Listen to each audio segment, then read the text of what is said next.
These cursed ancient relics are so feared that even historians are scared to touch them. The unlucky mummy. Now, the moment this object arrived in London, things started going wrong. People didn't just feel uneasy around it, they actually got hurt, careers collapsed, lives unraveled, and even today museum staff avoid standing too close to it for too long. This artifact is known as the unlucky mummy, and despite the name, it isn't actually a wrapped mummy at all. It's a painted wooden coffin board from ancient Egypt, believed to be over 3,000 years old. It once lay directly over the body of a high-status Egyptian woman, designed to protect her spirit for eternity. Instead, many believe it brought something else with it. Shortly after the artifact was acquired in the late 1800s, a series of strange incidents followed. One man who helped transport it reportedly lost an arm in an accident shortly afterwards. Another suffered financial ruin, and a photographer who attempted to capture images of the board later claimed the woman's face appeared to change expression in the photos, shifting from calm to enraged. Museum workers began whispering that being near it caused sudden illness, fainting, or overwhelming dread. Some refused to touch it altogether. Others insisted the atmosphere around it felt very heavy, as if the air itself was pressing inwards. What makes this relic especially disturbing is that ancient Egyptians believed coffin boards weren't decorative, they were magical. They were meant to act as a replacement body, a spiritual anchor for the soul, and if disturbed, the soul could become hostile, confused, or vengeful. Over time, the artifact gained such a reputation that rumors emerged claiming it had been connected to disasters far beyond the museum, including shipwrecks and unexplained demises of people who merely studied it too closely. While historians officially deny those connections, the artifact is still displayed behind glass, rarely moved, rarely discussed in depth. Even skeptics admit something about its history is just very uncomfortable. Otzi the Iceman's copper axe. Now, he was found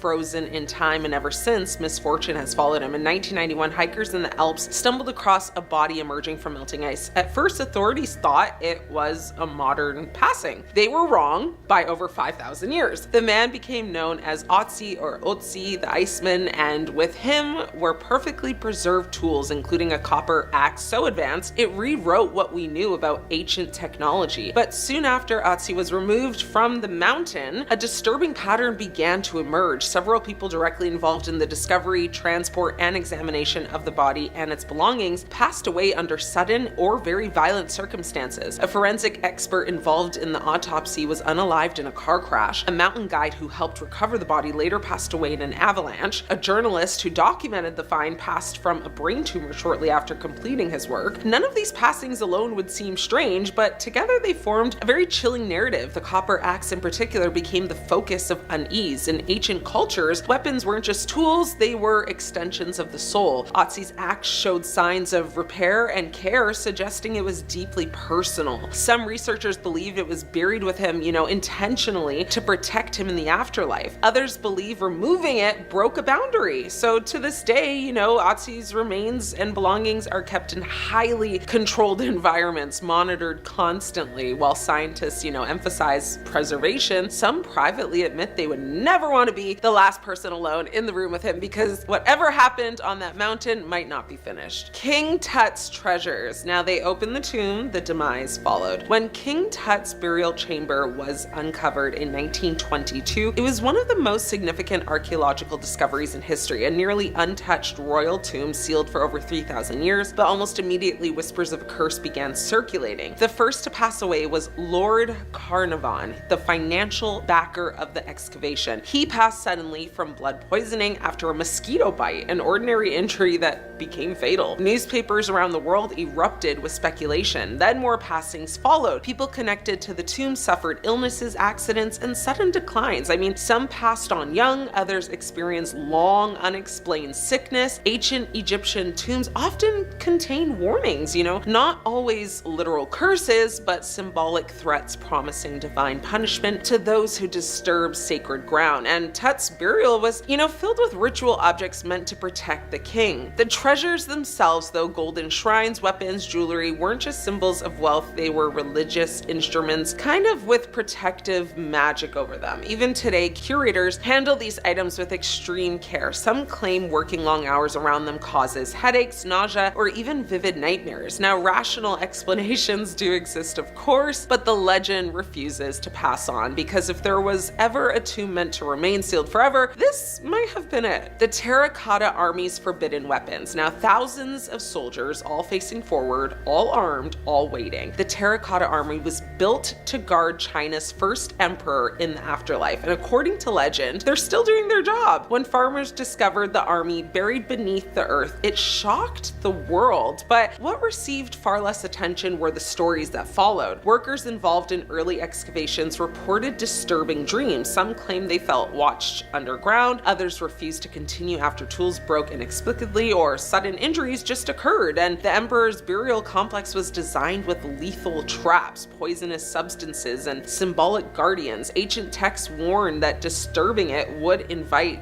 catastrophe. Even today, large portions of the emperor's tomb remain unopened, not just because of preservation concerns, but because scientists fear what lies inside. Mercury levels detected underground are dangerously high, supporting ancient accounts of rivers of poison meant to unalive intruders. The weapons found amongst the army were astonishingly preserved, still very sharp, still very lethal. Some believe they were treated with techniques lost to history, and some believe they were never meant to be removed. The Mount Ebal Curse tablet. It's small, folded, and possibly very dangerous. Discovered in the hills of the West Bank, this ancient lead tablet is believed by some to contain one of the earliest known written curses in human history. The tablet was folded shut, deliberately sealed, not displayed, not meant to be read. When researchers announced its existence, controversy exploded. Scholars argued fiercely over its authenticity, its meaning, and whether it should even be opened further at all. Ancient curse tablets were not symbolic. They were legal, spiritual weapons designed to bind, condemn, or invoke divine judgment. Some researchers involved in the study reported intense backlash, professional attacks, and career-ending disputes almost immediately. Now, whether coincidence or consequence, the artifact becomes radioactive within academic circles.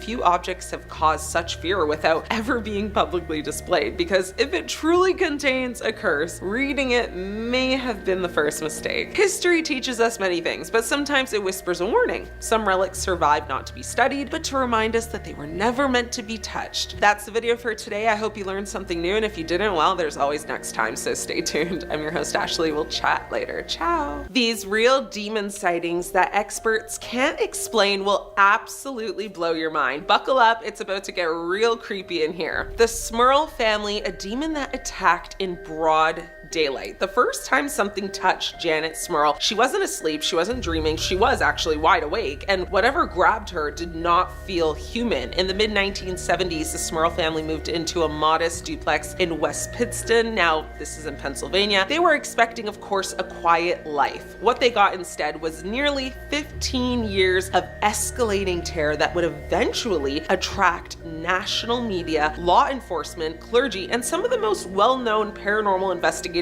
in the world. At first, the disturbances were very subtle, knocking sounds, objects moving when no one was nearby, the sound of footsteps pacing the upstairs floor while everyone was downstairs. Then the house started reacting violently to the family's presence. Heavy furniture slid across rooms on its own, doors slammed hard enough to crack frames. Paranormal investigator Zach Bagans opened his very own haunted museum in Las Vegas in 2017, which is home to a number of items that supposedly have one thing that's housed there is the Dybbuk box, a wine box that is said to be so haunted by a Dybbuk, which is an evil spirit who is supposedly able to possess people. In fact, the box served as the inspiration for the 2012 movie The Possession. Now, the item came to fame when it was listed on eBay along with a creepy story about its past and was eventually donated to Bagans for his museum. Side note, kind of, well, Post Malone? Well, apparently he has actually been cursed by the Dybbuk box. He was at the museum when Bagans decided to take the plexiglass cover from around the box and actually touch it for the very first time. While he was touching the box itself, Post Malone actually grabbed his shoulder, enough apparently to transfer the curse. Now, in the months that followed, Post Malone experienced one, his private plane was forced to make an emergency landing after its tires blew off. 2, 3 armed robbers targeted a home in San Fernando Valley that they actually believed to be his.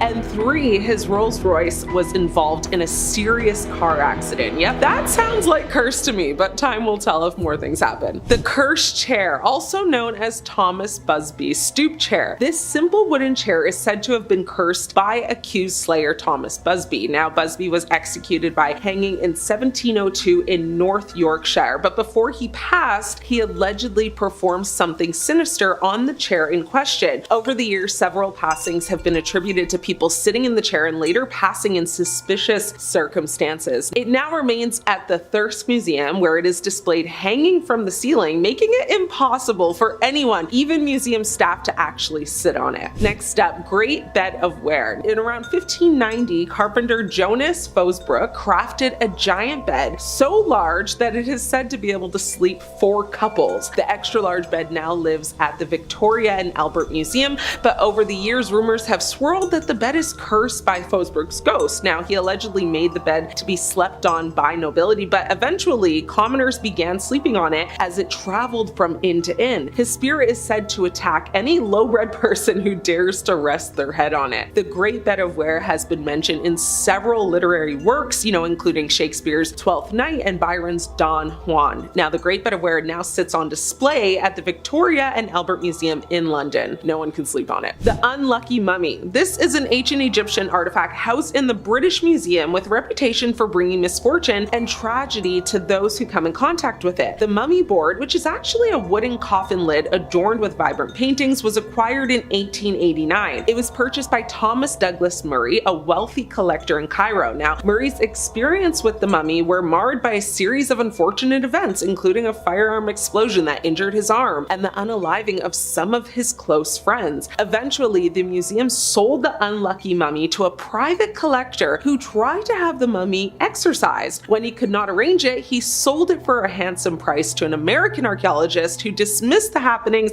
as quirks of circumstance. Now, the new owner arranged for the unlucky mummy to be shipped to New York aboard a sparkling new White Star liner about to make its maiden voyage. On the night of April 14th, amid scenes of unprecedented horror, the Princess of Amun-Ra accompanied 1,500 passengers to their demise at the bottom of the Atlantic. Of course, the name of the ship was, dun dun dun, Titanic. So as you can imagine, many people believe the unlucky mummy is the reason the Titanic sank. Photographers who have captured the mummy have reported strange occurrences such as, equipment malfunctions, unexplained noises. Sir Ernest Wallace Budge, the museum's keeper, attempted to mitigate the curse by moving the mummy to a different location, but the misfortunes just continued. The Catskills Crone, the traveling museum of the paranormal and occult, is home to many objects with dubious pasts, and one of the creepiest is known as the Catskills Crone. As the legend goes, a pair of hikers were trekking in the Catskills Mountains when they came across this statue, which has nails hammered into its eyes and a rope around its neck. They took it from the cave where it was found, bad idea by the way,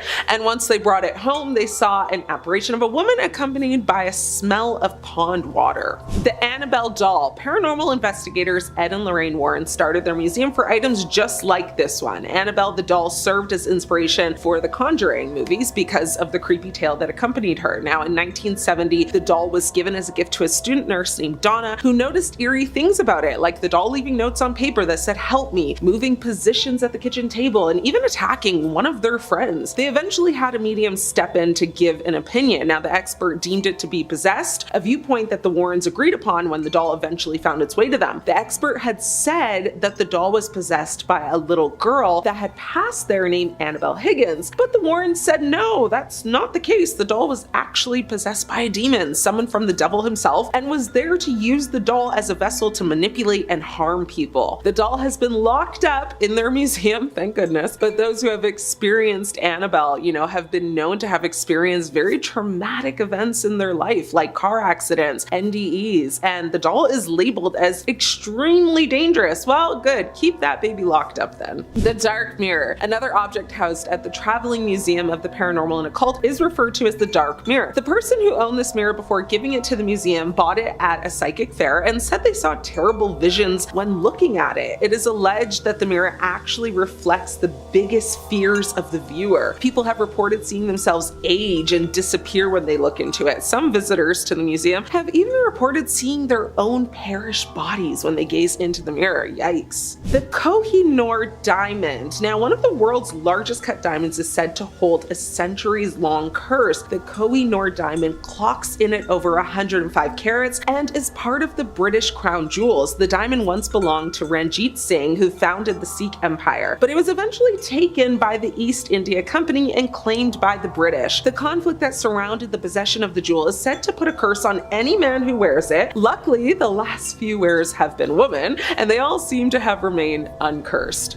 Robert the doll. This doll, apparently even scarier than Annabelle, is a haunted doll that is currently on display at the Fort East Martello Museum in Key West, Florida. According to legend, Robert was once owned by a young boy named Robert Eugene Otto, who received the doll as a gift from a Bahamian servant in the early 1900s. Now, the servant was allegedly skilled in voodoo, and it is believed that she placed a curse on the doll. Robert was terrified of this doll, claiming that it would come to life and cause, havoc. He named the doll after himself, which is a weird flex if you're super scared of it, but okay. And he treated it as his companion. Again, weird considering how scared you are of it. Anyway, the doll's behavior became increasingly malevolent. Visitors at the museum, when they go to see Robert, have claimed that they actually see his eyes move or his expression change and just have a feeling of an intense chill go over them. Iceman, also known as Otzi, this mummy currently resides at the South Tyrol Museum of Archaeology in Bolzano, Italy. Though this mummy was discovered in the 90s, it's said to be the body of a man who lived around 3345 BCE. Now, Iceman is the oldest known mummy from Europe, and since he was found, he has been rumored to hold a terrible curse. This is because several people with links to the mummy have passed in very tragic accidents. Forensic expert Rainer Henn was on his way to give a lecture about Iceman when he was actually unalived in a car crash. Now, Kurt Fritz, a mountaineer who directed scientists to the body, was also unalived in an avalanche, while the rest of his party survived. The Goddess of Demise statue. Now, the Royal Scottish Museum is home to an ancient relic that you do not want in your possession, also known as Woman from Lem, the Goddess of Demise statue seems, to curse every family that basically owns it. The statue was discovered in Cyprus in 1878 and dates from around 3500 BC. The 7 members of the first family who owned it reportedly all passed within just 6 years of acquiring it, and similar fates met the family that followed. Now, historians lost track of the artifact for a long time, but the third owners eventually donated it to the museum before they all perished as well. The Hope Diamond. The Hope Diamond is probably the world's most well-known jewel. It is also totally cursed. Since 1958, it has called the National Museum of Natural History home and hasn't managed to befall anyone with a tragic fate. But before that, many of its owners seemed to perish in odd and very mysterious ways. Several of the people who were in possession of the diamond passed by self-inflicted harm, and several were assassinated. One was even torn to pieces by wild dogs, while another was torn to pieces by a French mob. Let's just say I'm happy that no single person is now considered the owner, because they would definitely be doomed. Which museum are you interested in visiting? Have you been in close contact with any of these cursed items? Let me know. Thanks for watching. I'm your host, Ashley, and until next time, stay scared.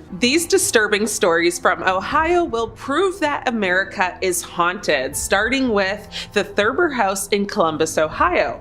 James Thurber lived in the house from 1913 to 1917, and during his time there, he suffered from various health issues, including a detached retina, which left him almost blind. In 1915, Thurber's brother, William, passed away in the house due to complications from a burst appendix. Currently, the Thurber House is a museum dedicated to the American author and cartoonist who lived there and even experienced ghostly encounters of his own. But centuries ago, the property was built on traces of the Ohio Lunatic Asylum, specifically near the State of Ohio Asylum for the Insane Cemetery. Now, in 1868, the Ohio Lunatic Asylum burned down and the land was divided into 3 residential parts, one of which later became the Thurber House. People who visit the house say they've seen books flying off the shelves and heard footsteps on the back staircase, as well as doors creaking and doors opening and closing on their own. Yvonne Hides is an events manager for the Scottish Ghost Company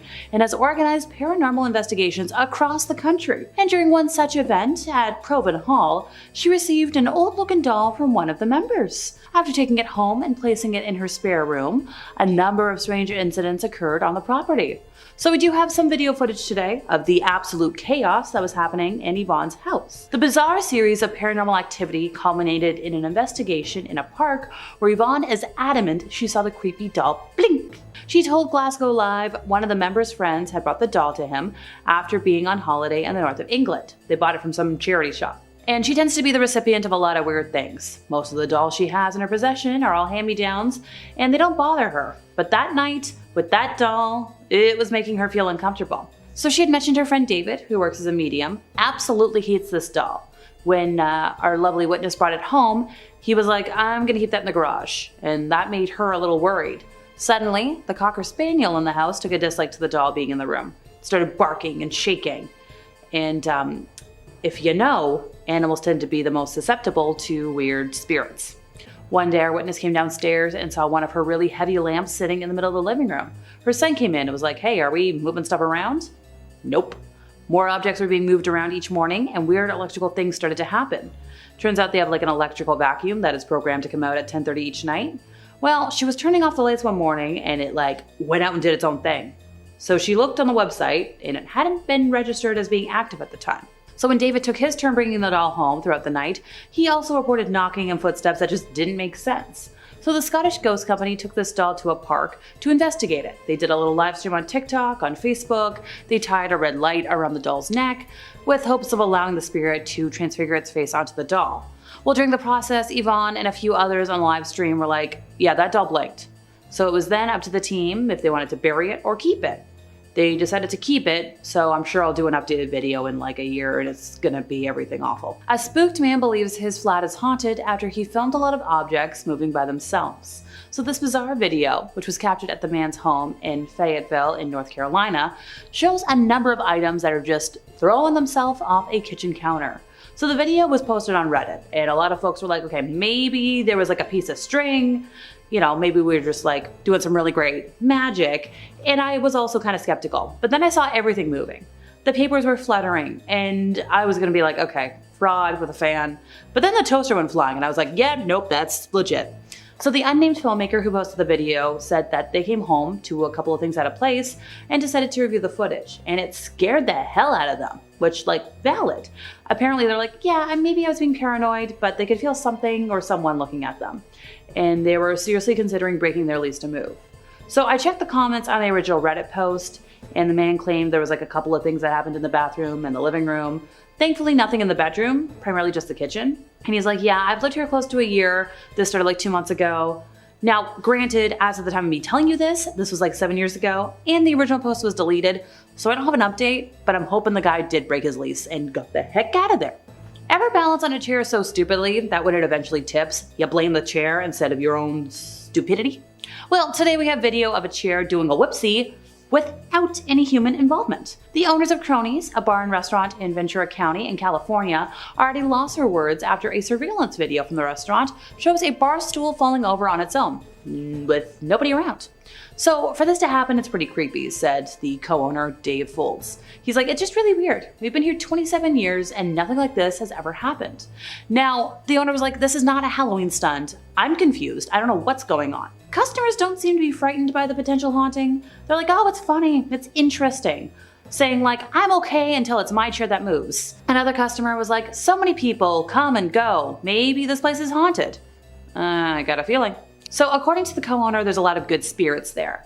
They were referring to like the photos that cover the walls of the restaurant. There's like customers, there's employees, everybody. But apparently the co-owner does have an idea of who might be responsible. Apparently Ralph and Don, the first originals of the restaurant, introducing the co-owner to his wife, passed like 20 years prior. And whenever something weird happens, they blame it on them.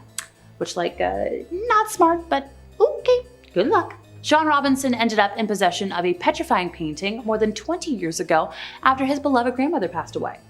But this isn't something you might want to hold in your home. It had been kept hidden away by his grandmother while she was alive because she didn't like to look at it because it was unnerving. And when you look at it, you'll understand why. Now, he's aware skeptics are like, okay, maybe his grandma just wanted to scare and tease him. But he's like, no, what I was told about the anguished man was the truth. Footage shared on his YouTube channel shows how a door suddenly slammed shut without human intervention, which was kind of the first red flag for Sean that maybe something was wrong. He's like, I've witnessed a lot. Noises are the first thing, and at first he didn't relate them to the painting. but it became obvious that they only started when the painting got brought into the house. Sean used to wake up in the middle of the night and see a figure at the end of his bed. He'd have dreams about the painting. Heck, he had a vivid one where he was being lifted off the bed, alien style. As well as alleging to have seen the figure of a man, just like his grandma used to claim she did, Sean says he heard crying, he heard moaning noises.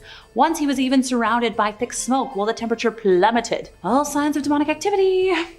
Sean said there was no denying it. It was there, and then it just vanished. And most of the activity seems to happen between 3 and 4 a.m.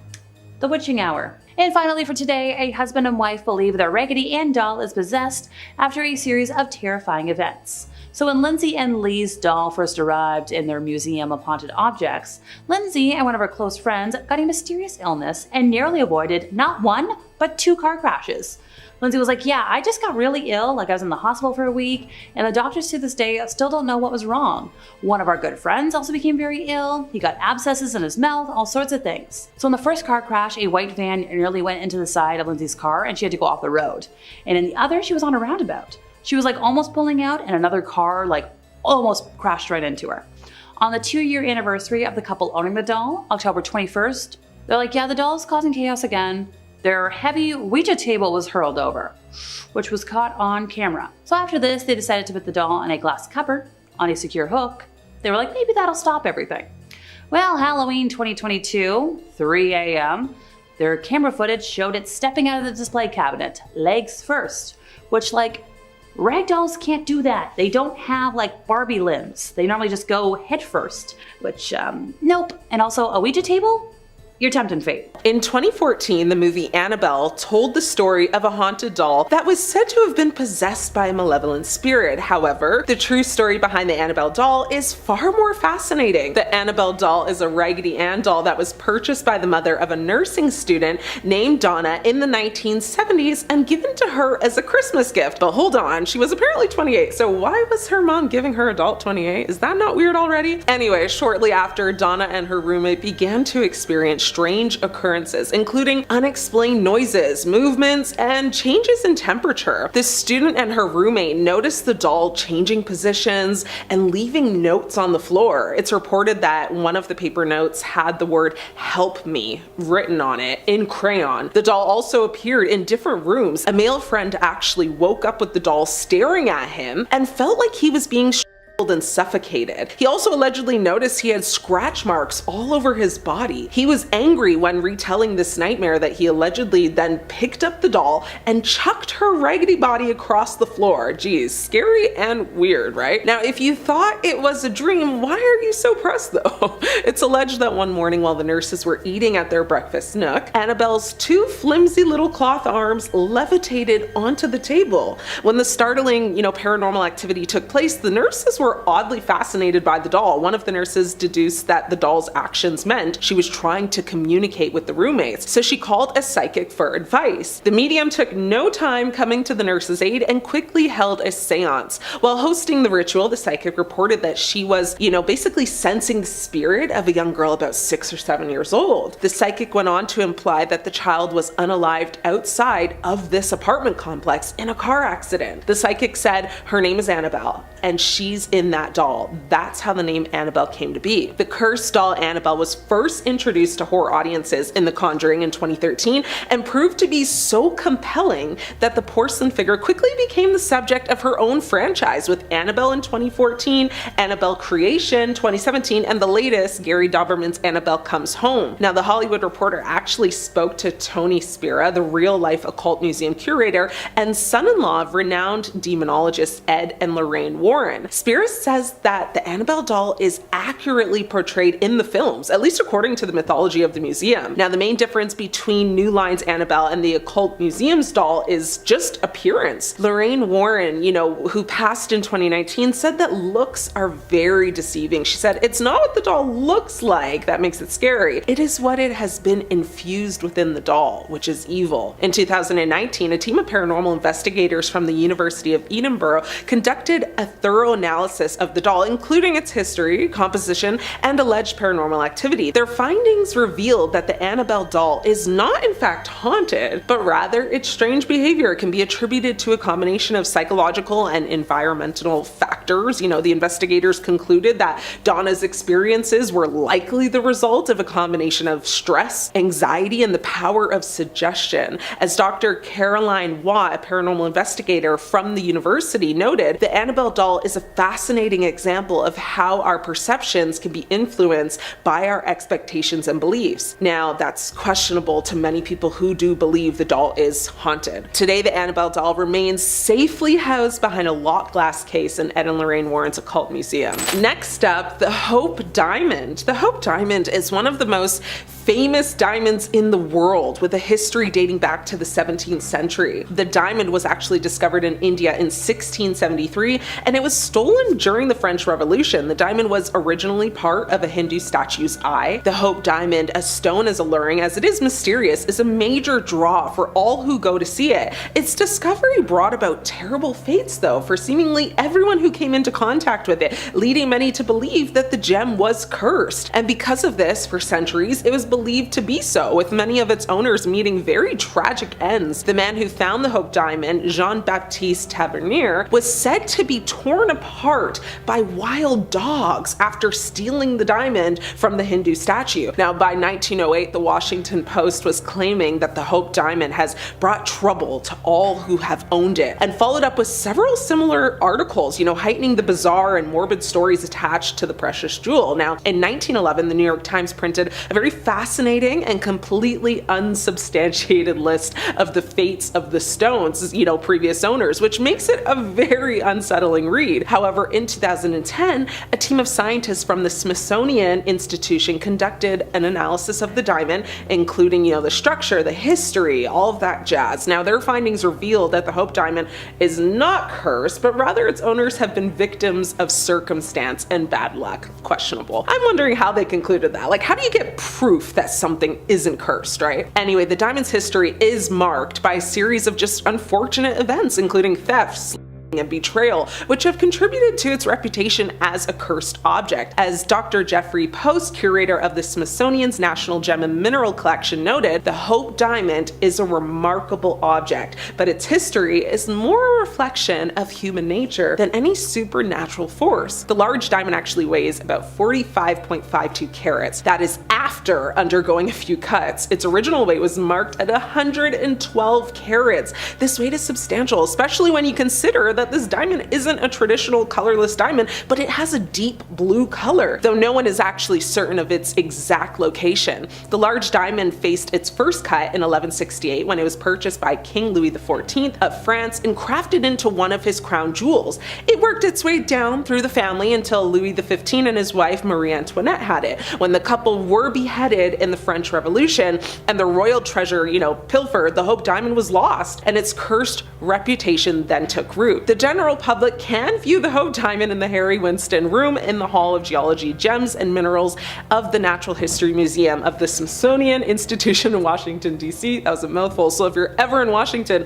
and want to catch a glimpse, go for it. Next, we have the Busby Stoop Chair. The Busby Stoop Chair is a notorious object that is said to be haunted by the ghost of Thomas Busby, an executioner who was crucified in 1702. According to legend, anyone who sits in the chair will be cursed with bad luck and eventually meet a very tragic end. After many generations of victims falling, to fatal accidents, the cursed chair would be sold to the Thirsk Museum, where it would ultimately become an attraction, suspended from the wall to the ceiling currently to prevent any visitors from sitting on it and activating its curse. However, in 2018, a team of scientists from the University of Leeds conducted a thorough analysis of the chair, including, the structure, the history behind it, and all the kind of past curses that were said to be about it. Now, their findings did reveal that the chair is not in fact haunted, but rather its strange reputation can be attributed to a combination of folklore and psychological manipulation. The scientists concluded that the chair's supposed curse is likely the result of a combination of suggestion, expectation, the power of storytelling as well. But as Dr. Richard Wiseman, a psychologist from the University of Hertfordshire, noted, the Busby Stoop Chair is a classic example of how how our perceptions could be influenced by our beliefs and expectations. However, fans of course do beg to differ and still believe it's not only haunted, but really cursed. Next, we have the Dybbuk box. Now, the Dybbuk box is a notorious object that is said to be haunted by a malevolent spirit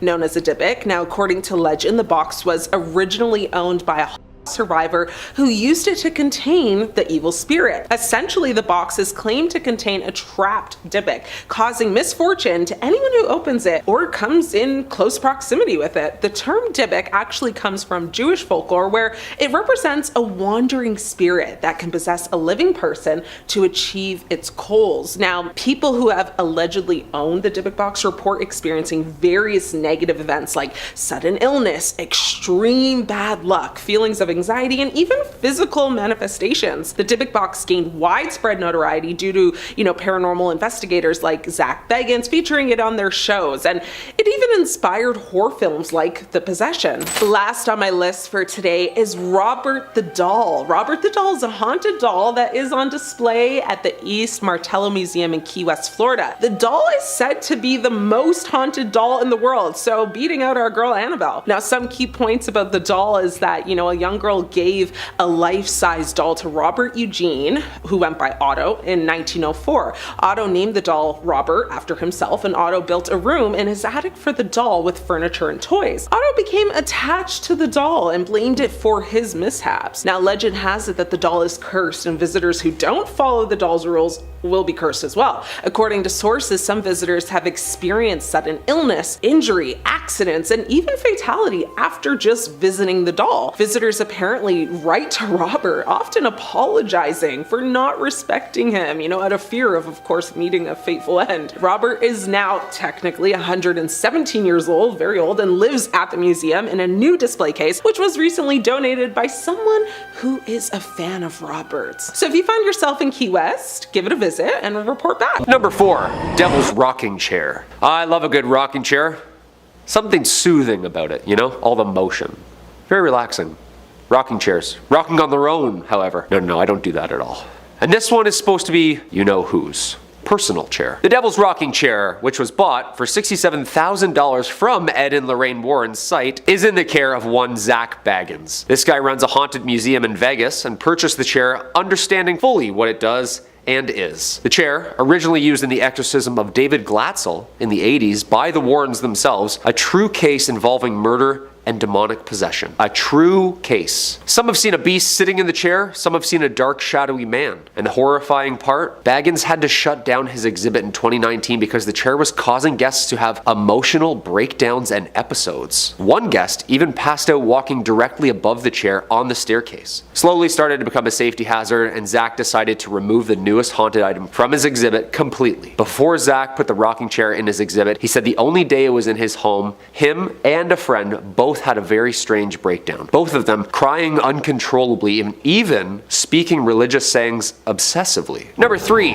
Thomas Busby chair. I thought it would definitely be more like skulls and dolls and stuff, but it seems so far that it's pretty much only furniture holds evil spirits. How about that? Another chair. Haunted, of course, and this tale is a chilling one. Not like the others aren't. The Thomas Busby stoop chair, or also famously known as Dead Man's Chair, is said to be a cursed object from the owner himself, Mr. Busby. This hardwood, allegedly haunted oak chair was cursed by the murderer Thomas Busby before his execution hanging in 1702 in North Yorkshire, England. Thomas Busby was arrested, tried, and condemned to death after he murdered his father-in-law, Daniel Otzi, in 1702. Otzi and Busby were running a coin counterfeiting business. After an argument about the business, Busby killed Otzi. One variation of the story has Busby cursing the chair while on his way to the execution, whereas another says he was drunk in the chair that he was arrested in and cursed it right then and there. Due to the many deaths later attributed to people sitting in the chair, the landlord donated it to the Thirsk Museum in the same town where it is having difficulty with guests sitting on top of it. It now stays hung above the floor near the ceiling where no one can even sit on it. That's good. Numerous deaths have been linked to this chair, from soldiers not returning home from war, to delivery drivers crashing their trucks hours later, to people even having strokes and heart attacks sitting in it. Death seems to be imminent anywhere this thing goes. It's been hung up since 2014 and remains there today. Number 2. The Cursed Mirror. Originally sitting in the main foyer in its 17th century antebellum home in Louisiana, this haunted object has been witness to some nasty history. The Myrtles Plantation in Louisiana is the home to deep-rooted slavery. The American South is known for its disgusting use of slave labor and would be the home in which this haunted piece sits. The house owned first by Mr. and Mrs. Clark Woodruff. These were racist plantation owners, and violent ones at that. It is said that the couple were very sadistic towards abuse of the slaves. A young woman by the name of Chloe was particularly abused when eavesdropping on a conversation Woodruff was having one night, resulting in him cutting both of her ears off. That's so unnecessary. Her mutilation was hidden, but Chloe planned her revenge quickly and decided to poison a cake which Mrs. Woodruff and her 2 children would be eating. She killed all 3 of them and was caught, tried, and hanged for her crime. It is Chloe's ghost in which experts say haunts the cursed mirror from the plantation. Ghostly women are seen in the mirror walking by, and smudged handprints are always seen, even with new trimmings and polished glass. The cursed mirror is believed to have Chloe's spirit trapped inside of it. By gazing into the mirror, evil things apparently would happen, resulting in health problems. Weird things happen around this mirror, and where it lays now, that's Ed and Lorraine's business. Ed and Lorraine are taking care of it, of course, thank God, and it sits in the couple's occult museum in Connecticut. Ungazable. Today, the Myrtles Plantation has been changed into a bed and breakfast, but still remains one of America's most haunted houses. What do you think? The chronovisor. Now, the chronovisor is an alleged device that purportedly allows users to view past events, so essentially a time machine of sorts. Now, according to some accounts, it was developed in the 1950s by Father Pellegrino Ernetti, a Benedictine monk with assistance from scientists, including Nobel laureate Enrico Fermi. Now, Ernetti claimed to have used the chronovisor to obtain a photograph of the crucifixion and to witness a performance of the lost play Thyestes in ancient Rome. Now, the claims surrounding the chronovisor and Ernetti's work have been met with skepticism and controversy. Some evidence suggests the photograph of the crucifixion was a reversed image of a postcard, and doubts have been raised about the authenticity of his transcription of, the Thyestes. Now, the device supposedly used a series of antennas and exotic metals to capture residual electromagnetic radiation left by past events. While the Vatican has never confirmed its existence, rumors persist that the device is hidden within the Vatican's secret archives, deemed too dangerous due to its potential to alter, perceptions of history and challenge established doctrines, which would explain why even the Pope has refused to go near it. The Devil's Bible, which is the Codex Gigas. Now, the Codex Gigas, often referred to as the Devil's Bible, is a massive 13th century manuscript originating from Bohemia. Now, the Codex Gigas is the largest extant medieval illuminated manuscript in the world at a length of 92 centimeters. Its most striking feature is a full-page illustration of the devil, leading to legends that it was created in a single night through a pact with Satan. While the manuscript currently resides in the National Library of Sweden, some believe the Vatican possesses a copy or related texts that are actually kept hidden due to their blasphemous content and the fear that reading them could invoke demonic influences. Researchers estimate that it would actually take one person 5 years or around, the clockwork to complete the Codex Gigas, meaning it's more likely that this one scribe spent between 10 to 25 years or 3 hours a day writing and illustrating the manuscript. In the internet age now, the Codex Gigas is now accessible online, allowing people from all around the world to explore its pages. Now, this newfound accessibility has its advantages, aiding researchers and history enthusiasts. Yet, it also raises questions about the risks of spreading its mysterious contents to a wider audience. It's been said that this is one item that the Pope won't touch, even with a pole. The Spear of Destiny, also known as the Holy Lance or the Spear of Longinus, is believed to be the weapon that pierced the side of Jesus during the crucifixion. Now, over the centuries, it has been associated with immense power, with legends claiming that whoever possesses it holds the fate of the world in their hands. Now, the spear is associated with immense power and just the ability to basically control world events for good or for evil. Throughout history, various figures like Emperor Constantine, Napoleon, and even far worse ones have been fascinated by the spear, seeking to possess it. Now, there are multiple claims to the original spear, with some relics housed in various locations like St. Peter's Basilica in Rome and the Hofburg Treasure House in Vienna. The spear has been a symbol of power, destiny, and religious belief, influencing historical events and shaping narratives. Now, due to its controversial history and the potential for misuse, it's rumored that the Vatican has secured the spear, with the Pope refraining from direct contact to avoid dire consequences associated with its legends. Third Secret of Fatima. Now, the Third Secret of Fatima, revealed in 2000 by the Vatican, describes a vision of persecution and the attack on a bishop dressed in white, interpreted as a prophecy of the 1981 assassination attempt on Pope John Paul II in 1917. Now, 3 shepherd children in Fatima, Portugal, basically reported visions of the Virgin Mary, who entrusted them with 3 secrets. Now, while the first 2 were revealed early on, the third secret remained undisclosed until the year 2000. However, many believe that the full content of the third secret has never actually been entirely revealed, as it allegedly contains apocalyptic prophecies. Now, the Vatican, along with other interpretations, saw the secret as a warning about, the persecution of Christians and the dangers of war. Now, some interpretations also include the vision of hell, notes on the Fatima website. Now, the Vatican's reluctance to disclose the complete secret has led to a lot of speculation that its contents are so disturbing that even the Pope avoids direct engagement with the original documents.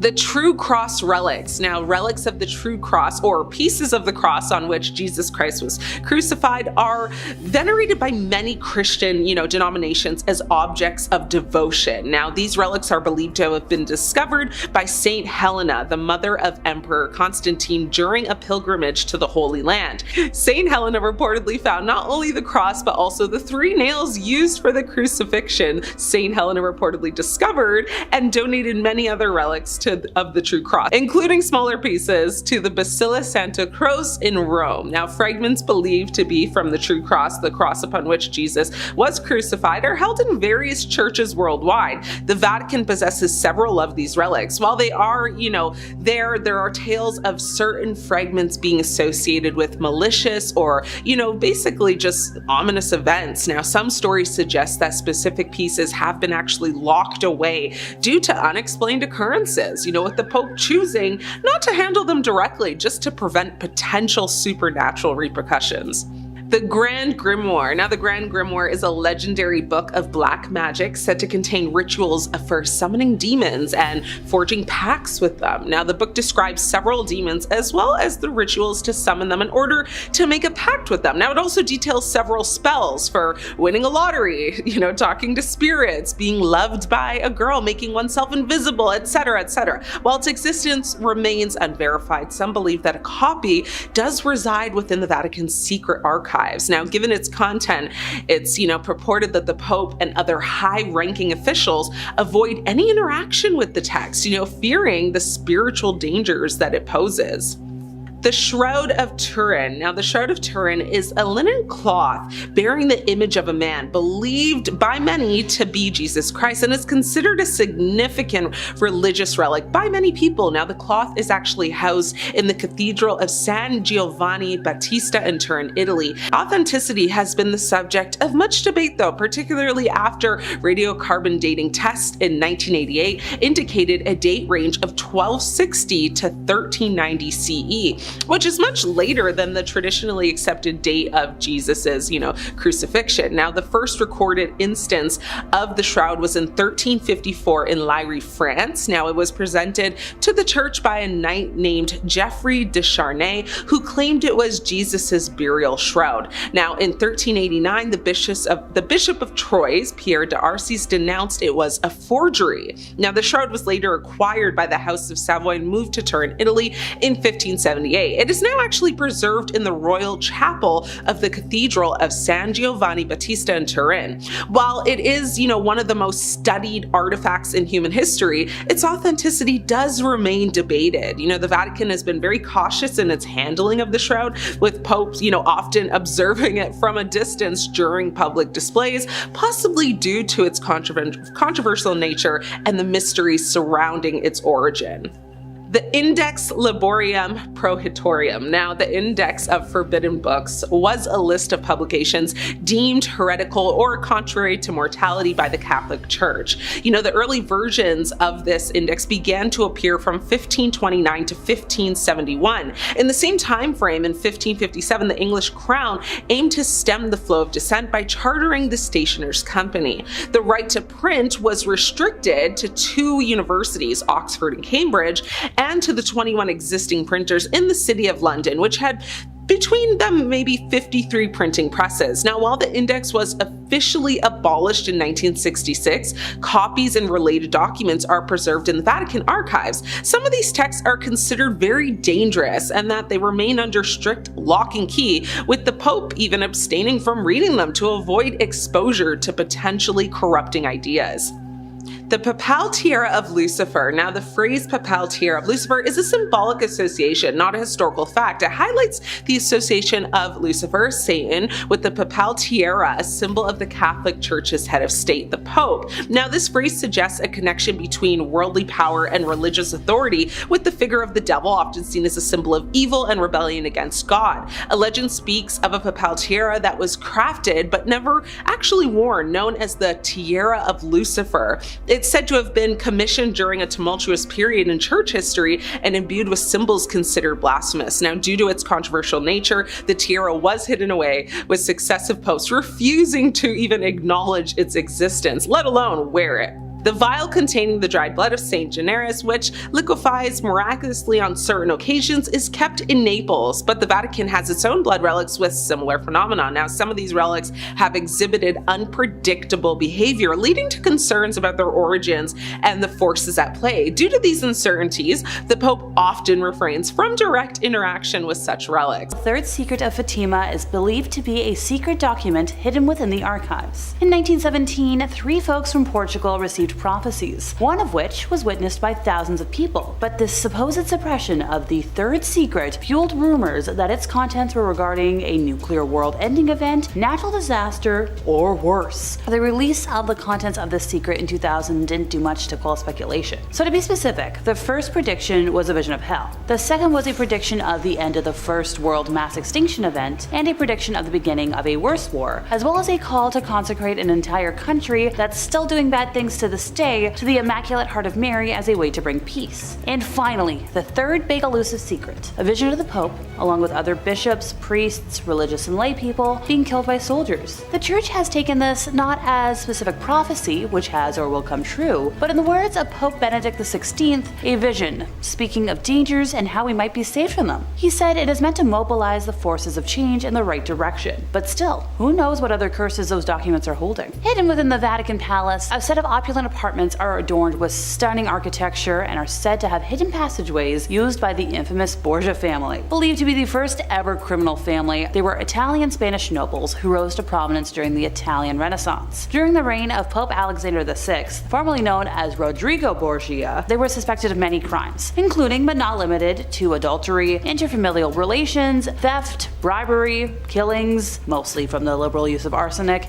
and worse. Because of their grasping for power, they made enemies of the Medici family and the Dominican friar Girolamo Savonarola, among many others. This family stands out in history as being infamously steeped in sin and immorality. Going back to that mention of Alexander VI's reign, it is reported that they hosted a lot of naughty parties in the Vatican Palace, the banquet of chestnuts being considered one of the most disreputable balls of this kind, with reports of 50 courtesans in attendance for the entertainment of the banquet guests. It is alleged that not only was the Pope present, but also 2 of his offspring, Lucrezia and Cesare, were also there. If you were wondering, the Pope had descendants? While a cardinal, Pope Alexander maintained a long-term illicit relationship with Vanosa de Catene, with whom he had 4 descendants: Giovanni, Cesar, Lucrezia, and Giuffre. Rodrigo also had offspring with other women, including a daughter with his mistress, Giulia Farnese. Cesar went on to kill Giovanni in hopes of gaining more power within the family, and was successful on that front. Lucrezia was a notorious poisoner. She became famous for her skill at political intrigue and the mysterious deaths and disappearances of her husband. I wouldn't want to mess with whatever evil spirits are still lingering around those old apartments and passageways, since there's probably a reason they aren't used anymore. The most cursed ledger of all time that calls the Vatican archives its home would have to be the record of exorcisms conducted by the Catholic Church. A famous man once said, "The greatest trick the devil ever pulled was convincing the world he doesn't exist." And in modern-day Vatican City, the devil is considered alive and well. The late Pope John Paul II personally performed 3 exorcisms during his reign, and Pope Benedict XVI expanded the ranks of the Catholic-sponsored exorcists throughout the world. In fact, Father Gabriel Amorth, the Church's chief exorcist,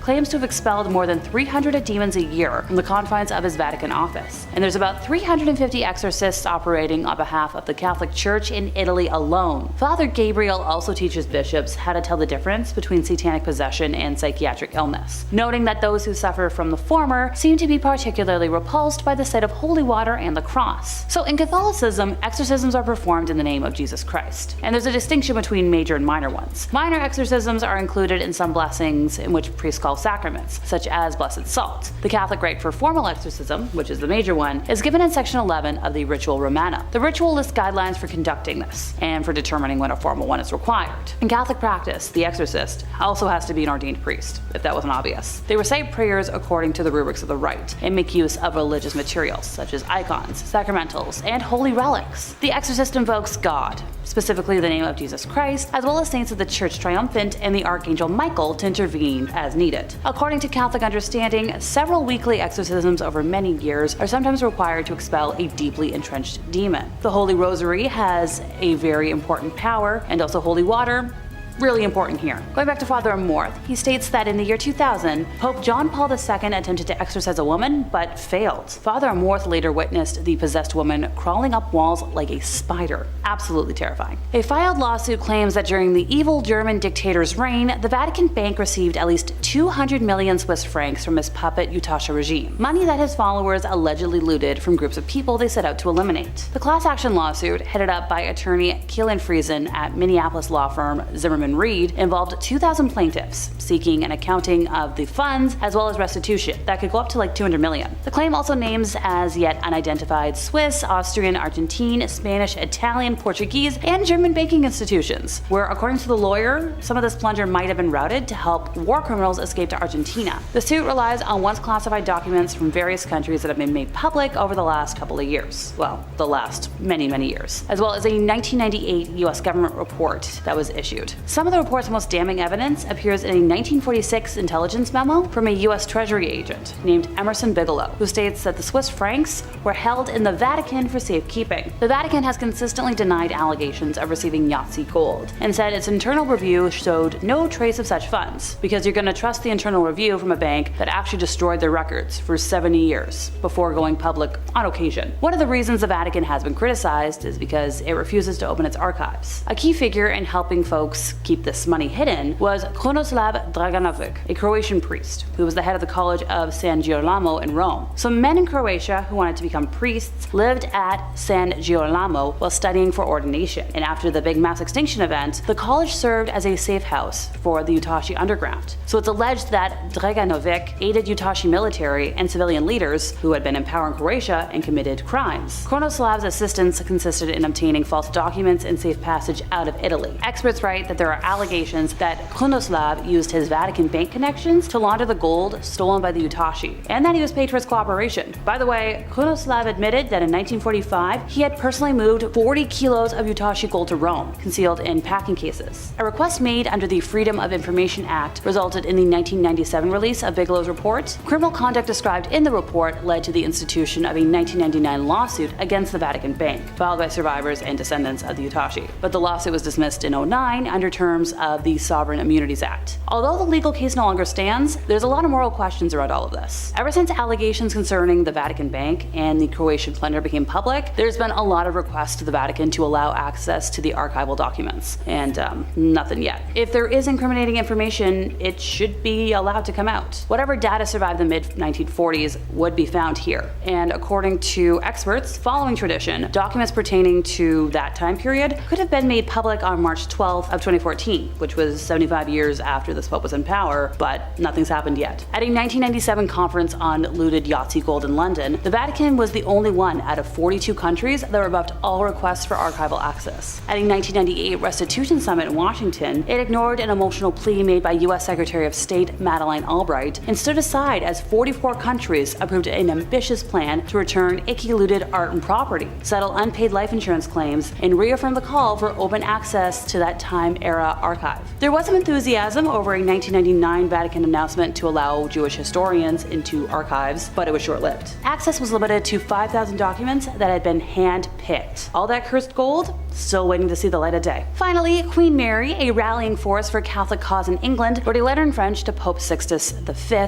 from Fotheringay Castle in Northamptonshire in November of 1586. She professed her allegiance to the Catholic Church of Rome and was going against the falsehoods perpetrated by her enemies in England. Now, this letter was written a few weeks before losing her head for her alleged involvement in the plot to take out Queen Elizabeth I. She claimed that the tribunal that condemned her to death was illegitimate, but her claims couldn't save her life or her head. Number 5. The Shadow Doll. Coming up on the number 5 spot today is part of the collection owned by the late Ed and Lorraine Warren, big top 5 scary fan favorites. One of the first items you'll see when entering the Warrens' Haunted Museum is this terrifying little shadow doll made of bird feathers and real human teeth. The Warrens' son-in-law and current proprietor of the now defunct museum, Tony Spera, offers a little bit of insight on the doll, saying it was originally acquired at an antique shop where it was being sold, with the owners of the shop being none the wiser of the doll's evil. That's completely on the antique shop owner though. You come into a possession of a doll made of bird feathers and human teeth, your first instinct should not be to stick a price tag on it. You should toss it into the ocean or burn it, something like that. Spera claims that the doll's curse works by taking a photograph of the doll, and then when it develops, you write the curse that you'd like to inflict on the back of the photo, and you send that to your victim. And the person who opens the envelope and sees the doll in the photograph will invite the curse into your home. Now, probably a lot of pictures of the shadow doll behind me, or pictures of the shadow doll being interspersed in this video right now. I just want to tell you, I don't have any curses in mind. I didn't write any curses down.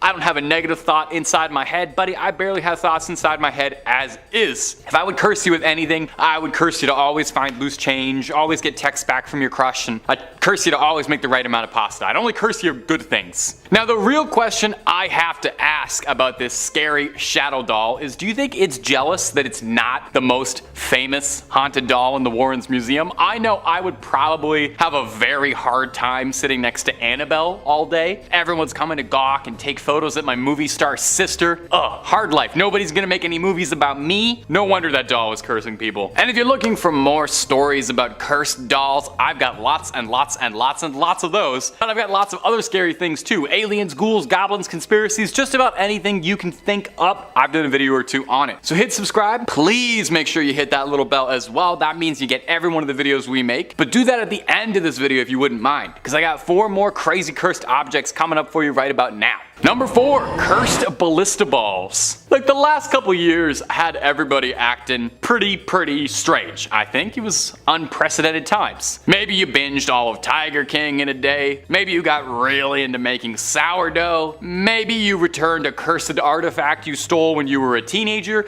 We all went through some personal development. In 2020, a source that chooses to remain anonymous returned an ancient artifact that they'd stolen as a teenager to the Israeli government. A Bronze Age ballista ball fired during the Great Jewish Revolt by the Romans. The thief swiped them as a teenager when visiting with a group of friends and went on to live a fairly normal life, a successful career, found a partner, sired some children. Throughout his entire life, he felt as if there was a weight over him, as if he had some invisible presence of guilt weighing down on him forever. And he said no matter how long it had been, or how much his life had moved past this childhood act of delinquency, his heart could never move on from it, and he felt as if he'd been cursed to forever bear the guilt of it. During the events of the last few years, he said it stirred in him this apocalyptic feeling that made him want to return the ballista balls in the hopes of finally clearing his conscience. Do you think at any point during all that fun stuff during the quarantine and everything, do you think he was ever worried that he might have accidentally done it by moving those ballista balls and that's why he had to put them back? Through Facebook, he ended up getting put towards the right channels within the government to return it. But you know what's really bizarre about this bizarre story? This isn't even the first time this has happened, because in 2015 an almost identical story played out. In 2015, 2 ballista balls were returned to Israeli authorities alongside a note stating, "I took these in 1995 from a residential quarter at the foot of the summit. They have brought me nothing but trouble. Please do not steal antiquities." Well, I've got to say it's a nice change of pace to hear about people trying to undo a curse before anything got too heated. And you know what? I like these stories. It's a very easy to follow message for those of us listening at home. Don't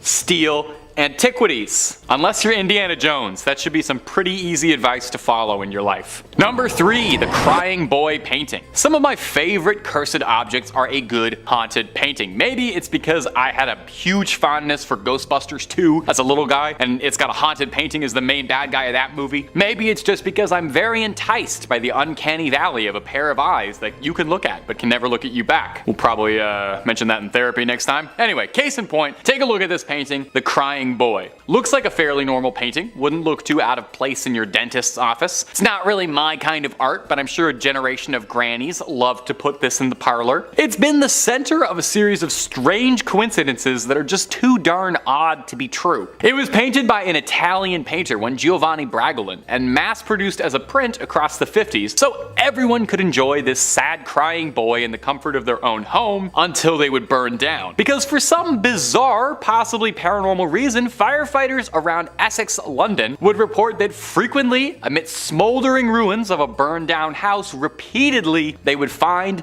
the Crying Boy painting completely untouched by the flames, even when everything else had burned to ash. Now, this happens once, that's bizarre. 2, very strange. If this happens 3 times, you've got yourself an outright paranormal mystery on your hands. The British tabloid The Sun loved the story and was spreading stories of the cursed paintings like a house on fire. Too soon?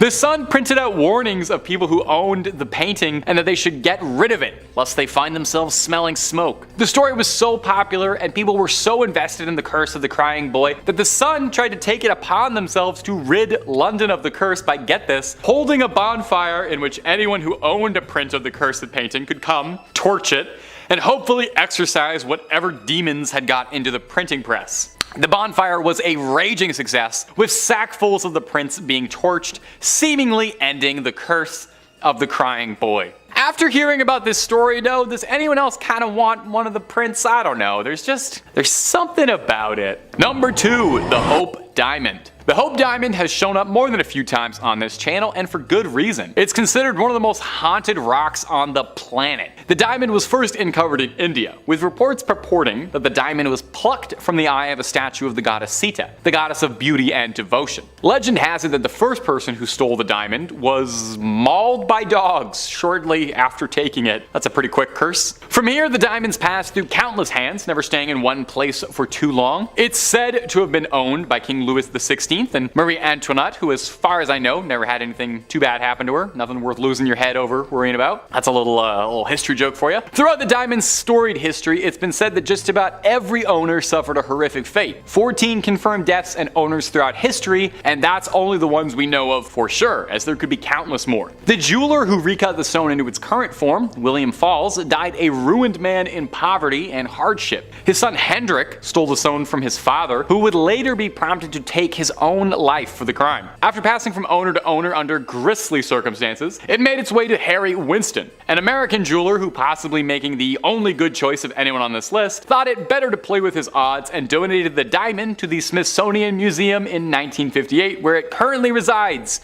sealed away. The curators of the Smithsonian were thrilled to receive it and have said that they consider the gem a crown jewel, and that in all the time it's been in their watch, no one has suffered any ill effects. Maybe Indiana Jones was right. It belongs in a museum. That's too many Indiana jokes in one video. Too many Indiana jokes. I'm excited about the new one. I can't believe old Harrison Ford's coming back again for the millionth time. He's always coming back. Have you ever visited somewhere where you were sure a painting was following you with its eyes? How about a photo that just gave off like bad vibes? So one such item, a seemingly innocent photograph of a distinguished Victorian gentleman named Martin, emerged from the shadows of a dusty attic, akin to a forgotten relic from a long time past. Initially, it graced the owner's display, an intriguing conversation starter lifted from the sepia-toned pages of a forgotten family album. See, my apartment conversation starter is the tapestry of the popular Barbie movie universe character, Ebal, that takes up an entire wall of my living room. But hey, to each their own. Alright, back to the important stuff today. The passage of time is about to unravel an unsettling narrative woven around this seemingly innocent little picture. The anomaly wasn't visual, but more something you could smell, like an unsettling scent that clung to the photograph like an ethereal residue. The aroma, a mysterious blend of scents by the way, wafted from the each photograph, a scent symphony that defied the logic of temporal confinement. We've got roses dancing with the fragrance of burning embers, and a sharp essence of wood mingling with the air. The irregularity of these apparitions painted an eerie aura around the photograph, a scent-based enigma that was like, yo, what the heck? As the unsettling fragrances ebbed and flowed, a decision was made to reach out to the spectral presence suspected to be intertwined with the photograph's history. So what did they do? They grabbed a Ouija board. Yeah, the age-old conduit to the supernatural. It became the intermediary between the living and the spirit that was lingering between the photograph and the photograph's frame. The encounter was shockingly devoid of hostility. I say shockingly because hey, if there's one thing I will constantly preach against, it's the use of a Ouija board in any sense. It's like a telephone where you don't know who or what is going to answer and you can't trust anything. And what do you know? The whole household aura, it went from being great to being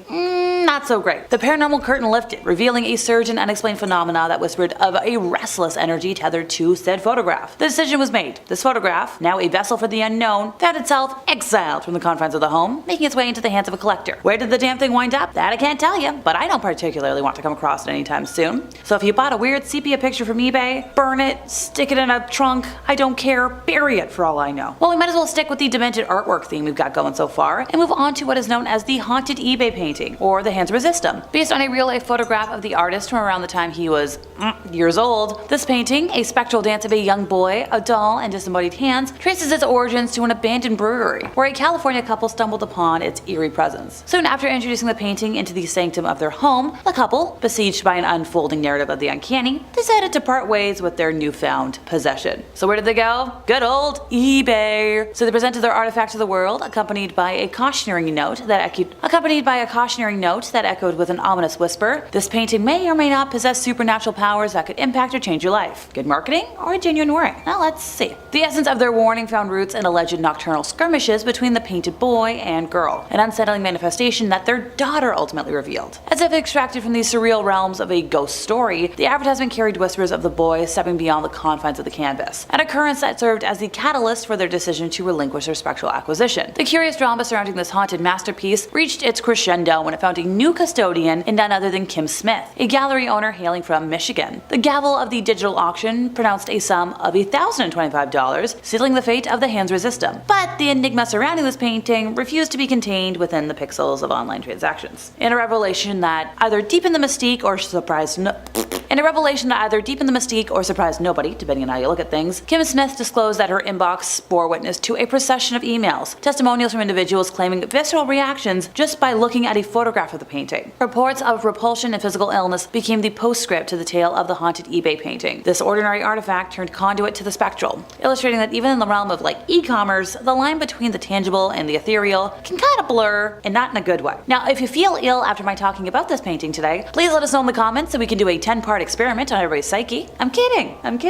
Don't you trust me? Here's something you don't see every day, or at least I don't. How about we try on a haunted bra for size? Not actually, you weirdos, just in theory. It's one of the weirdest, frightening, but maybe one of the least sanitary items posted on eBay on today's list. Alright, picture this folks. A one-time used bra, white and kinda ratty, and designed for a woman with a 32A bust. But it's also packing some major spirit power, or so claims Tanya Rose, the woman selling it. But this isn't a second-hand bra, it is a third-hand bra, because the listing claims it belonged to a deceased woman, one who lived a life with a lot of amorous adventures and partying before she met an untimely end. So why would you want it? Because according to the seller, the spirit of this this crazy lady never quite left. Her spirit is still hanging around in her bra, and anyone who wears it will inherit her success in the romantic world. Get ready for a big increase in the number of admirers and gifts. But it may not have wound up with a woman, because it supposedly has another ability. So if you're going to put a lit white candle near the bra, the spirit of the woman will appear. But if you're going to place a red candle, the owner's going to come back and greet you with a very sensual encounter with the spirit world. And while this is terrifying at all, it kind of reminds me of another haunted bra from pop culture. Anybody remember George the Bra from iCarly? Does anybody remember George the Bra from iCarly? So he was this large pink bra who told ghost stories to anybody watching, and he made his first appearance on an iCarly sketch in the episode I Give Away a Car, and also appeared at the beginning of I Saved Your Life. Heck, at one time there was even a segment on the actual website, iCarly.com, that was dedicated to his stories. So I guess he's not the only haunted bra anymore. Okay folks, we're gonna move on to a different bust, object. Sorry, it was an easy joke, and I've spent way too much time lately around folks who have mastered the groaning style of humor. The genesis of this haunting creation is intertwined with the tragic demise of its creator, William. Crafting sculptures from unhardened clay was his passion, a pursuit that met an untimely end on the day he was crushed to death in a work-related accident at the brickyard. The statue, a product of that fateful day, stood as a spectral relic, a tangible link between the artist's final moments and the unknown afterlife. A twist in the tale comes as a fellow laborer, bearing witness to the aftermath of the tragedy, laid eyes on the forlorn statue at the job site the following day. The decision to take it home marks the inception of a series of unsettling events. Initially dormant, the statue's dormant malevolence sprang to life when it was unearthed from its storage confines and proudly displayed in the den. Now the den, once a sanctuary, because we all love a good cozy space, transformed into an oppressive space, laden with an unexplained heaviness that permeated the air. The mundane act of doors slamming of their own accord became an eerie symphony, with the culprit, upon investigation, revealing wide open portals into the unknown. Nearby decorations, juxtaposed with the malevolent sculpture, met their demise in spontaneous acts of shattering. The inanimate bust, anchored in the physical realm, defied the laws of, well, everything. It exhibited a will of its own, orchestrating a macabre ballet as it pivoted to face the wall without even the slightest human intervention. The surreal crescendo reached its peak when a dark shadow or mist, an elusive apparition, materialized in said den, heightening the spectral ambiance. Terrified by the unfolding supernatural saga, the owner was like, okay, let's get rid of this thing, I can't do it anymore. Desperation and fear impelled him to beseech a friend to orchestrate the artifact's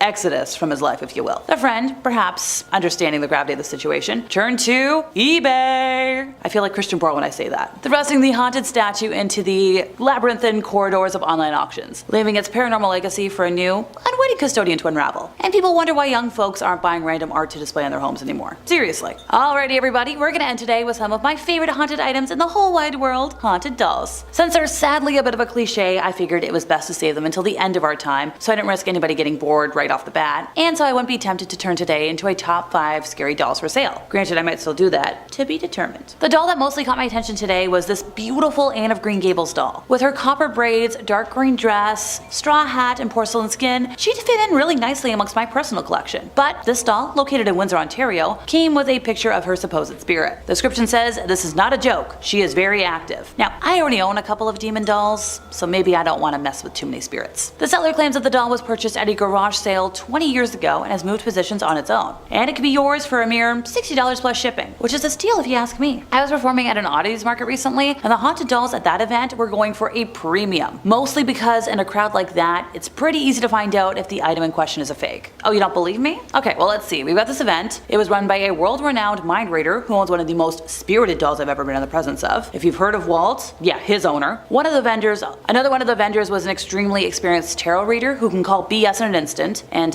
hey, I was also there, and I can tell pretty quickly if a doll has a mind of its own or not after owning a couple of gals with, personalities if I'm being polite. I've mentioned a couple of times, but if you don't know anything about my cursed dolls, I do recommend pausing this video and watching the one I did on haunted dolls you've never heard about, where I did a big deep dive into my collection and my friend Mysterion's collection. So long story short, haunted dolls at events like that are the real thing. If Anne with an E wasn't creepy enough for you though, back in 2021, a doll from Sault Ste. Marie named Carini has apparently been heard saying her name out loud and even moves around sometimes. And moves around objects. The seller has added a disclaimer that you might not witness the paranormal activity described, so don't be disappointed if she behaves like the inanimate object that she is. And that's the thing with a lot of, demon dolls. It depends on who they're around, and if they want want to or not. And since I'm on a tangent anyways, there was another nightmare doll that caught my eye because she reminds me of my own Kissy Kissy Baby doll. Now this doll might look like any other, but according to the seller, it's pretty cursed. The seller, who specializes in selling paranormal items that people don't want anymore, says the doll's owner bought it at an antique shop and was told that it was cursed, but the seller used a lot of words that the gal didn't know, so she's like, you know what, it'll come home with me, whatever, I'll take care of it. So soon after, whenever she would open the doll that it came in or touch the doll, she would suffer from terrifying nightmares of shadow people. This continued for several months until her son took it from her to sell it, and it sold for only $17.49, which, once again, steal of a deal. Number 2. Headless Vikings. In 2008, a group of archaeologists were doing some fairly routine work in Dorset, a seaside town in England, in a rather dull job to improve local roads around the area. As could be expected, not too much of note was discovered, except for the mass grave of 54 headless Viking mercenaries. And not just were their skulls missing, but the rib cages, arms, and leg bones were all arranged neatly, surrounded by discarded teeth. No clothes or weaponry was discovered. So what happened?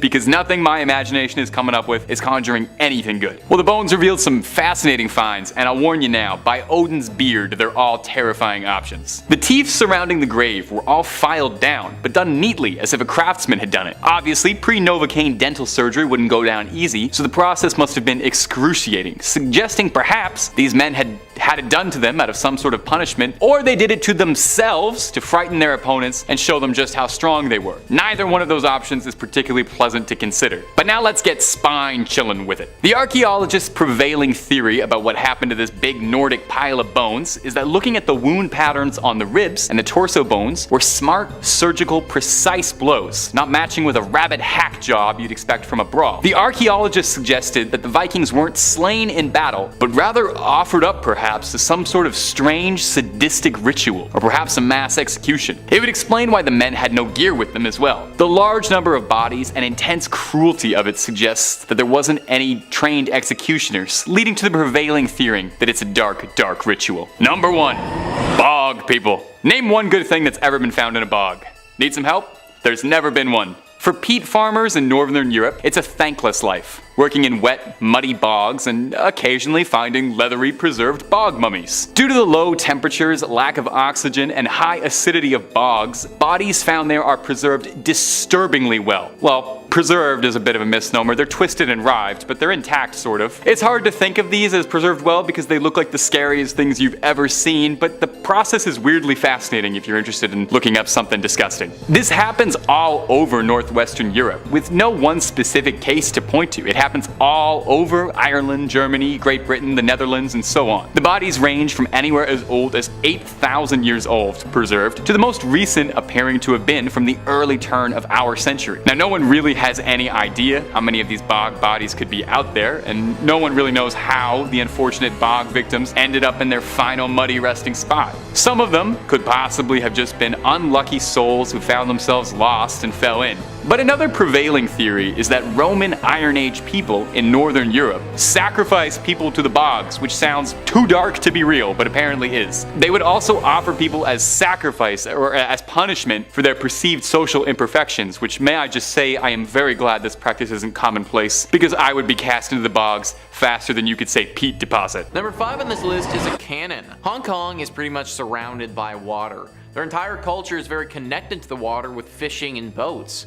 That's why finding things in the water isn't totally shocking. However, when that thing is a super heavy, super old cannon, then it's a tad bit more interesting. History Things says experts believe that this discovery might lead them to uncover more hidden treasures beneath the harbor city. Bill Jeffrey, the archaeologist working with Hong Kong's Underwater Heritage Group, comments that we see this as the tip of the iceberg. The Hong Kong SAR is 60% water, and yet nearly no archaeology has been done underwater here. The granite stock, which is known as the cross piece that can be found on most anchors, was around 6 feet long. This piece lay 10 feet below water and was situated near Hong Kong's High Island. After investigating this ancient maritime artifact, experts have discovered that this granite stock dates back between 960 to 1278 AD. This anchor fits the exact style and material that would have been used during China's Song Song dynasty. I think what makes this so mysterious is that comment about how hardly any of the water has been explored for archaeology. Finding something like this underwater as they did can only mean one thing. Either somebody partied a little too hard 1,000 years ago and decided that taking a cannon out in the middle of the ocean and throwing it overboard was a good idea, or, and much more realistically, there are more archaeological finds to be had underwater. Who knows how many things they could discover just lying at the bottom of the ocean. Number 4 on this list is a tiny bird. Okay, so I'll be honest folks, this one isn't super mysterious, but it did come from China and it is wicked cool. The artifact is a very small bird sculpture, literally so tiny that you could probably fit 20 of them in one hand. It's made from blackened bone and doesn't really look like much. Just a very basic bird potentially sitting atop of a perch. So what makes this thing so special and why has it made our list? Well, this little bird is pretty freaking old. This tiny sculpture of a bird discovered at Lingjing, China is 13,500 years old. We're talking about something that is hundreds to thousands of generations older than we are right now. This Paleolithic bird, being the ripe young age of 13,500 years, is the oldest discovered 3D piece of art in all of East Asia. The way that it's made also indicates that there are a lot more of these little guys to be found. How smooth the sculpture is shows that this wouldn't have been a one-off from the artist and they knew what they were doing. I guarantee that whoever made this that many years ago couldn't even begin to comprehend that their tiny sculpture would make for a talking point on a YouTube video this many years later, and honestly, that's pretty cool. Number 3 on this list is bronze vessels. Indiana University says that these bronze vessels were found in tombs and were made for use in rites performed on ancestral altar or cast specifically for burial with the dead. Only Chinese kings and high-ranking nobility could afford such expensive and labor-intensive artifacts which required a knowledge of mining, smelting, metallurgy, and casting to execute. From Shang Dynasty records comprised of some 200,000 inscriptions on bone and turtle shells, we know that Chinese ancestors were procreated with elaborate rites, feasts, and sacrifices. If ancestors were displeased with the activities of their descendants or the rituals offered to them, they might fail to act on their progeny's behalf or even cause their descendants harm. This could come in the form of poor harvests, droughts, or famine. The Chinese believed in a complex world of spirits which comprised a multitude of nature deities, royal ancestors, and others who controlled important earthly phenomena such as weather, harvests, births, deaths, and military campaigns. So it's pretty clear that these bronze vessels played a role in the rituals the Chinese performed with their dead, but the passage also leads me to believe that they may have been involved in causing people to die in the first place. These are ritualistic artifacts, and considering the Chinese believed in a complex world of spirits, I don't think it's unrealistic to think that they may have used these in rituals to curse someone with a poor harvest or even death. To use these bronze vessels in appealing to a deity and have that deity help them with their current issue. Of course, I'm only speculating here, and the exact use of these things in rituals will probably remain a mystery. Number 3, a vase you'll want to break. So for centuries, a common wedding gift given to brides of royalty and wealth were intricate and expensive vases. Back in the 12th century, the Duchess Eleanor of Aquitaine gifted her husband-to-be, King Louis VIII, a raw crystal vase. So, it wasn't unusual when a woman in the 15th century received a vase as a wedding gift, but it was just kind of silver and plain looking. There was no intricate markings, no lavish decorations, and it didn't really appear to be expensive, but this particular vase contained a curse that would continue to take lives for the next 5 centuries. Not much is known about the woman who originally received the vase way back when, other than her wedding took place in a northern village close to Napoli, Italy. The stories say she didn't know who gifted her the 4-pound silver vase, but took it to her room for safekeeping, just to be on the safe side. And when the wedding was about to start, she was nowhere to be found. Her husband-to-be searched for her and found her in her room, lying on the ground, clutching the vase with a fierce grip before passing away just moments later. After her funeral, the Bassano vase was given to one of her family members for safekeeping, but within days they were also dead. At the time, no one thought the vase was the cause, and it was given to another family member to hold. Anyone want to guess what happened next? Yeah, you guessed it. Days later, they were dead as well. The family finally put two and two together and reached out to a priest for guidance, under the belief that whoever gifted the bride the vase put a curse on it or had it made with cursed materials, and were instructed to bury it on sacred grounds. Many believe it was buried near the same church where the priest resided, but it's not exactly known where it was buried, as the vase steered clear of history books for around 500 years. In 1988, an unnamed man happened to dig up the vase in Italy, and within it found a note reading, "Beware, this vase brings death." And go figure, he ignored the note, tossing it away, and brought the vase to an auction house. A classic case of those who ignore history being forced to repeat it. It was sold to a local pharmacist for the equivalent of $2,270 USD in today's money. 3 months later, the pharmacist had passed, and his family sold the vase to a 37-year-old doctor, who also passed away soon after. Anyone else getting a lovely case of deja vu? At that point, the vase started gaining a reputation, and no one was willing to purchase it, minus a single archaeologist, who 3 months later died from an unknown and mysterious infection. Distraught and afraid, the family of the archaeologist tossed the vase out of a window, where a cop found it and tried passing it off to multiple museums, none of which wanted to publicly accept it, but legend says that one did and buried it amongst their archives for safety. Number 2, James Dean's car. Actor James Dean loved his 1955 Porsche Spyder, having had it extensively customized, and he affectionately called it his little bastard. Apparently the car was so transparently evil that Sir Alec Guinness, when meeting Dean for lunch one day, claimed, "If you get in that car, you will be found dead in it by this time next week." Now Dean laughed it off and set about preparing the car for the sports car races with his mechanic Rolf Witherich. Enlisting stuntman Bill Hickman to help out, the original plan was to tow Little B to the races, but Rolf felt it would be better for Dean to get used to the Spyder and run the engine in. On that fateful Friday, Rolf sat next to Dean, while Hickman followed with his truck and trailer. Police pulled over the convoy and issued a pair of speeding tickets just outside Bakersfield, but that didn't slow Dean down one bit. Dean was barreling down Route 466 at an estimated 85 miles per hour when a young Cal Poly student named Donald Turnipspeed, driving a Ford Tudor, decided to make a sudden turn onto Route 41. The impact sent the Ford almost 40 feet down the road and ejected Rolf from the Porsche.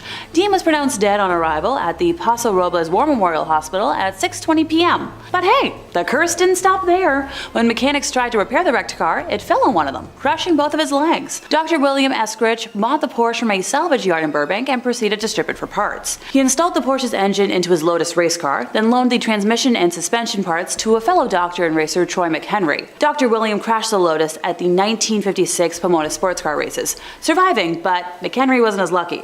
He hit a tree and was killed in the same race, and so the curse of Little B gained strength. 2 thieves who tried to take pieces of the car were both injured, and the Porsche itself carried on. Shortly after the crash, publicity monger and self-proclaimed King of Customs with a K, George Barris bought the Spyder, or what was left of it, promising to rebuild it. When the mangled frame was found to be beyond recovery, he chose to capitalize on the car's notoriety. The Porsche was loaned to the Los Angeles chapter of the National Safety Council, and from 1957 to 59, it went on a gruesome tour of car shows, movie theaters, and bowling alleys. In March of 1959, while in storage in Fresno, the car mysteriously caught fire. It suffered remarkably little damage, just 2 melted tires and some singed paint, and fortunately the fire didn't spread to the other vehicles in storage. Meanwhile, Barris had sold a pair of tires from the car, and both repeatedly blew at the same time, causing the new owner to, veer off the road. Little B even managed to crush and kill a truck driver who was transporting it. The car has since disappeared into a museum archive, which is probably for the best. I'm nervous just around regular cars, but the thought of this cursed monstrosity is making me extra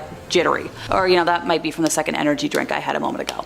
Number 1, don't open the box. In Jewish folklore, a Dybbuk is an evil spirit. Supposedly, a Holocaust survivor accidentally summoned this demon while using a homemade Ouija board, but managed to trap it inside the wine cabinet. Okay, I'm just gonna back up and unpack that for a moment. Somebody summoned something evil with a Ouija board, sealed it in something else, and people keep trying to awaken it? Let sleeping demons lie, for crying out loud. Kevin Manis bought the box at an estate sale in 2001 and immediately started having nightmares about an evil hag.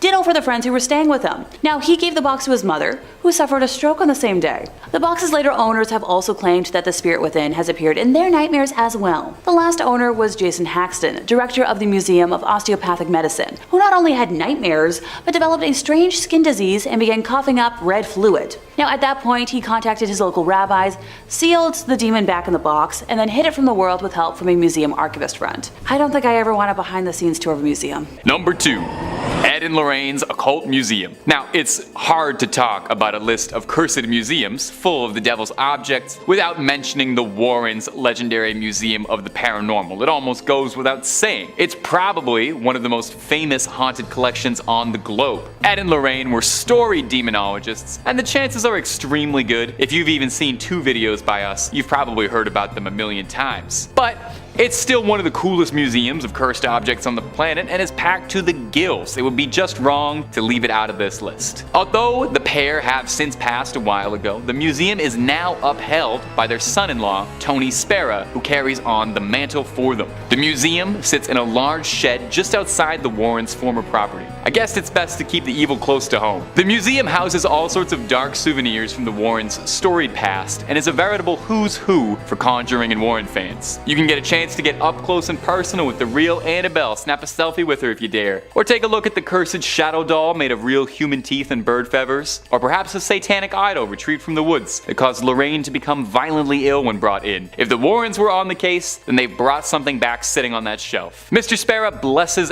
everyone who visits the museum before entry, just in case there's any residual evil hanging around in the air you might be bringing in. A priest comes by too to bless all the items, keep them safe. The museum is currently closed to visitors, but Spera is working hard to have this piece of paranormal legacy reopened once again. Number 1, Zak Bagans' Haunted Museum. Now, if you're looking for the cream of the crop, if you're looking for the peak of the haunted museum circuit, well, then no one has worked harder for that distinction than Zak Bagans, the esteemed paranormal investigator and ghost adventure star. Zak's collection started when he was a young boy, when he would scour garage sales with his mom in hopes of finding strange occult objects. I wonder how often he was finding occult objects at garage sales. Since then, a lifelong obsession would eventually turn into one of the most impressive hoards of spooky finds under the sun. The museum is in Las Vegas, built on a property in 1938 that has been said to be home to dark spirits who pass there, and their energy remains behind. Before becoming a museum, it's rumored that it used to be home to secret orders that would perform dark rituals. Among some of Zak's more treasured haunted items are the Dybbuk box, a wine rack said to be home to the world's most malevolent poltergeist, a possessed rocking chair from the famous Glatzel case, inspiring The Conjuring, The Devil Made Me Do It, and tons of relics from the world's most sinister criminals like Ed Gein or Ted Bundy. Now, it goes without saying that a building replete with haunted items is a melting pot for spirits and haunting sightings. The tour warns you and asks you to sign a waiver before entering that you're knowingly putting yourself at risk of endangerment from unknown forces. Now, staff at the museum have reported everything from seeing strange lights, shadows, hearing peculiar noises, feeling unwell around certain objects, all the way to real extremes like seeing mysterious figures and cloaked, robed people at night. If you're feeling up for it and you want to feel like a paranormal investigator yourself, the museum also offers solo tours at night with nothing but a flashlight to guide you. Just be aware of what you're going up against. Number 5, the Knife Blade Man. Discovered in 2018 in northern Italy, a group of archaeologists were digging up a massive gravesite of the Lombardo, an ancient Germanic people. Found in a necropolis, which is a very fancy word for a large, elaborate tomb, and maybe one of the best words in the English language, the team found hundreds of skeletons that were at the site, including horses and greyhounds, and for the most part, they're not particularly notable. You've seen one old bag of bones, you've seen them all, except for one skeleton that in the place of a forearm was an impressive blade. Now, this raises countless fascinating questions. Who was this guy? Was this the first Assassin's Creed protagonist? Some legendary madman of a warrior who lost an arm and thought, I don't know, put a blade on there, I can still fight?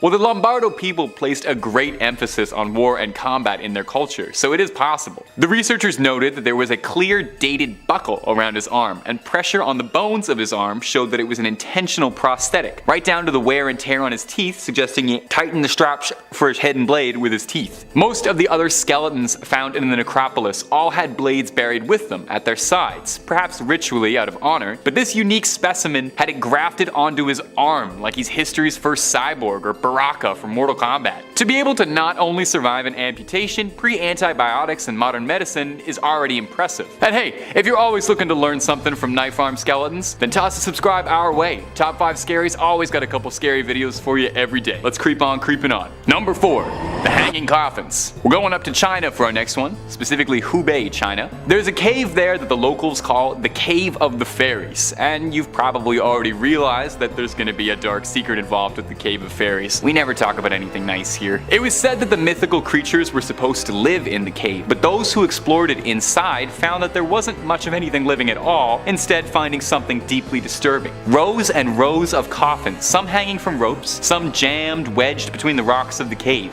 The coffins themselves were massive, weighing around 200 pounds each, and some destroyed and ravaged. Dating the coffins puts them at around 1200 years old, and are thought to have been put up by the ancient Bo people, an extinct culture hailing from China, famous for this unique practice of hanging coffins from caves. It's thought that this served two purposes: one, as a ritualistic offering meant to bless the dead, and two, from a practical, pragmatic sense, it would prevent any would-be carrion eaters from picking through to get a meal. Fascinatingly, it can be seen that all of the coffins were carved from a single tree, one big log. One wonders if that was part of the ritual element of it. Now, the coffins being smashed is interesting, because the discoverers of the coffins theorized that the damage was actually pretty recent, dating it to the 1960s. And their prevailing theory was that someone wandered into this cave in a place of desperation and smashed the coffins to garner some firewood in the hopes that they could survive the night and not pass among the hanging dead. Let's just hope they didn't release any ancient curses at the same time. Number 3. The Black Sarcophagus. Now, you might have heard of this one before. If you were on Twitter much a couple years ago, maybe you remember vaguely hearing about sarcophagus juice. Maybe those words are ringing a strange bell. There was a pretty good petition going around to let people drink the sarcophagus juice. But let's back up a bit. What is sarcophagus juice, and where did it come from, and why do we want to drink it? Well, I've got the answers. Somewhat. I've got some answers. In 2018, a team of archaeologists digging in Alexandria, Egypt, discovered a massive granite black sarcophagus, which immediately set off everybody's warning signs that you should not touch that. People wondered what the 30-ton stone slab could be containing, with some even suggesting it could have been the mighty body of Alexander the Great. People warned the archaeologists that there, could be some ancient evil, like when King Tut's tomb was raided and a very strange curse befell the explorers and excavators. Well, what they found wasn't a hidden curse, but honestly something stranger. 3 skeletons inside the coffin, with a skull shattered by an arrow, and a whole lot of mysterious black goop, or sarcophagus juice. So again, looping right back around it. What is the sarcophagus juice, and does it taste good? Well, scientists analyzed the sludge and discovered that it was made from a combination of animal fats, tree resin, beeswax, and crude oil. The sludge has been recovered out of multiple coffins and sarcophagi, so it's not exclusive to this dreaded one. But that doesn't explain why this nasty stuff is there. Well, there's some theories about this, no concrete answers, but I'll do my best. It's said that when someone died, they become a form of the god Osiris, who is associated with death and rebirth. Osiris was called the Black One, and is depicted with very dark black skin in the guise of a mummified body. As well, black is also a color associated with the deposits on the bank of the River Nile after a flood season. Fresh and fertile soil was seen as inherently regenerative. So it's theorized that with the linking concepts of Osiris and the regeneration of the soil, soaking and filling the coffins with this black sludge was a very confusing part of the mummification process. Number 5. St. Catherine's head. Coming up first on our list of strange artifacts that the Catholic Church has hidden away is the severed, mummified head of the revered St. Catherine of Siena. You wouldn't really expect there to be a severed head kept out on display, but it is an important head, I've come to understand. When she was young, St. Catherine had a vision of Jesus on a throne surrounded by saints. Afterwards, she devoted her life to Catholicism, and she gave herself to the nunnery, cut her hair, scalded herself, and took a vow of celibacy. At 28, Catherine was said to have received the stigmata when 5 red rays shot out of the crucifix she was praying to and pierced her hands, her feet, and her heart. But these were far from the only miracles attributed to the lovely St. Catherine, however. She was said to be seen levitating once during prayer, and even once a priest said he saw a Holy Communion fly from his hand directly into her mouth. Now, I will be honest, that does make her sound a bit like a saintly golden retriever, but okay. Catherine would pass at the young age of 33 and would be canonized a century later. If you don't know, that's a fancy word for being made into a saint post-mortem. While she passed in Rome, there was some disagreement as to where the young saint should be laid to rest eternally. Her hometown of Siena quite wanted her body back. Her spiritual leader, Raymond of Capua, knew he wouldn't really be able to smuggle her entire body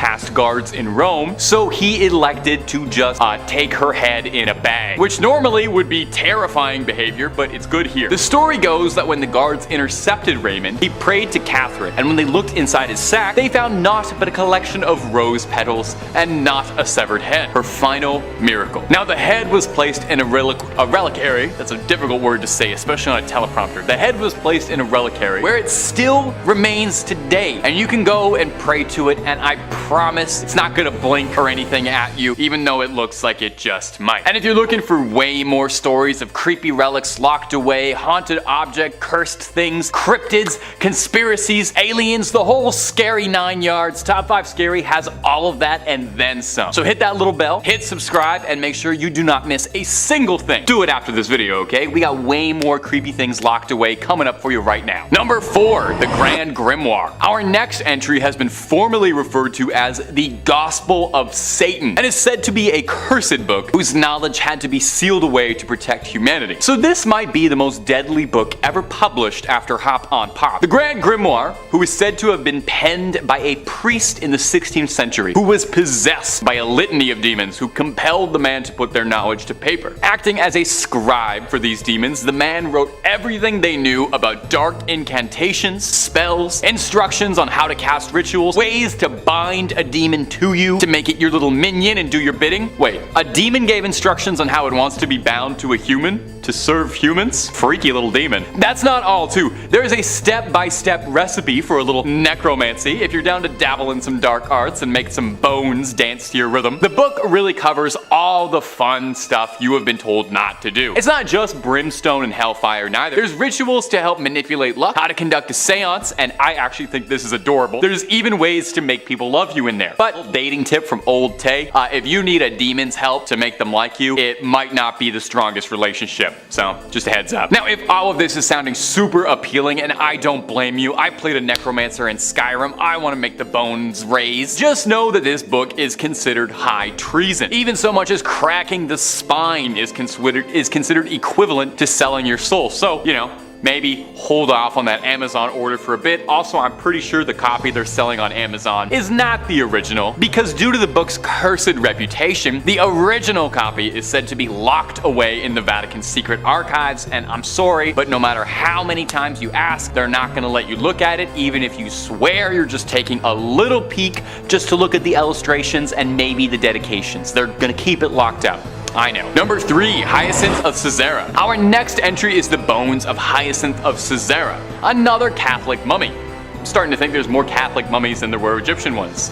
Incredibly ornate and gorgeous, the bones of Hyacinth look like something out of one of the Indiana Jones sequels, rather than like a real thing you can go and see, but I promise you they are totally extant. On the grounds of the Fürstenfeld Abbey reside the relics of 2 saints. Now, these aren't just like a toenail or a tongue, and more on that later, but these are full-on science class skeletons dressed to the 9 in gold and jewels, encrusted in more diamonds and rubies than you could imagine. They are probably worth more than your and my apartments combined.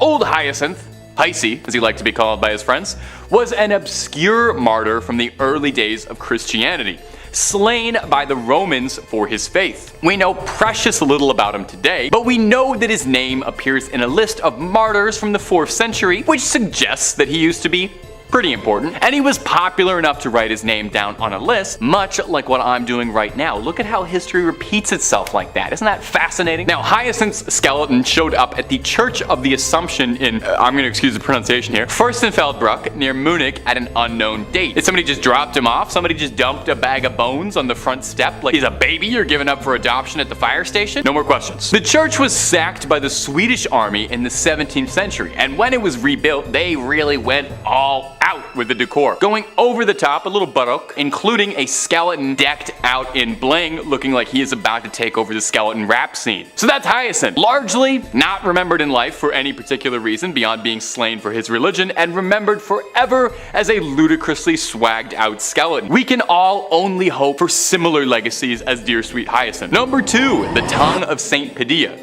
Did you know your tongue is made up of 8 muscles? Maybe you didn't. Did you know that one of the most important relics to the Catholic Church is a dried up 8,000-year-old tongue that looks like beef jerky kept inside a golden helmet that looks like something out of a dark fantasy 80s movie? Well, now you do. And have you enjoyed how much of this list is mummified bodies in gold? Because I have. St. Anthony was said to be a jewel case of the Bible, making a name for himself with his apparently extremely inspirational sermons that won the Catholic Church many new members. People would flock in just to hear what St. Anthony was talking about. Apparently, he even got a bunch of ex-Christians to reform and rejoin the faith. He was apparently an incredibly accomplished public speaker, and I would say that he had a silver tongue, but we actually have proof of what color his tongue was because it's kept in a little glass jar. St. Anthony would pass away in 1231 from edema, a horrible disease that causes a buildup and blockage of fluid in the body's tissues. Now, some 30 years later, in 1263, he was exhumed, and shocking the gravediggers who were doing it, while his body had rotted and decomposed, his legendary tongue was still intact, as incorruptible as it had been in life, allegedly still wet with saliva. I wonder if he could still taste. Seeing it was a miracle, the gravediggers took his tongue alongside the bottom half of his jaw, and they are both displayed in the Basilica of St. Anthony of Padua in elaborate gold reliquaries. But honestly, it looks like something straight out of Warhammer 40k. Does no one think this is as odd as I do? Maybe I'm an outsider. I didn't grow up terribly Catholic, so I don't really know these imagery. I know the story behind it isn't terribly scary, but the image of this tongue and jaw inside a little glass helmet wrapped in gold looks like something I would ask an AI to make if I typed in nightmare. A tongue shouldn't look like that. And I feel like a jaw shouldn't look like that either. Am I alone in this? Am I weird for thinking this is weird? You let me know down below in the comments if maybe I just lack context on all of this. And number 1, Camillus de Lellis' heart. Camillus de Lellis was a man with a big heart, full of love, never ending in generosity. We know just how big his heart is because it is kept in a glass jar and it is salted to preserve its legacy.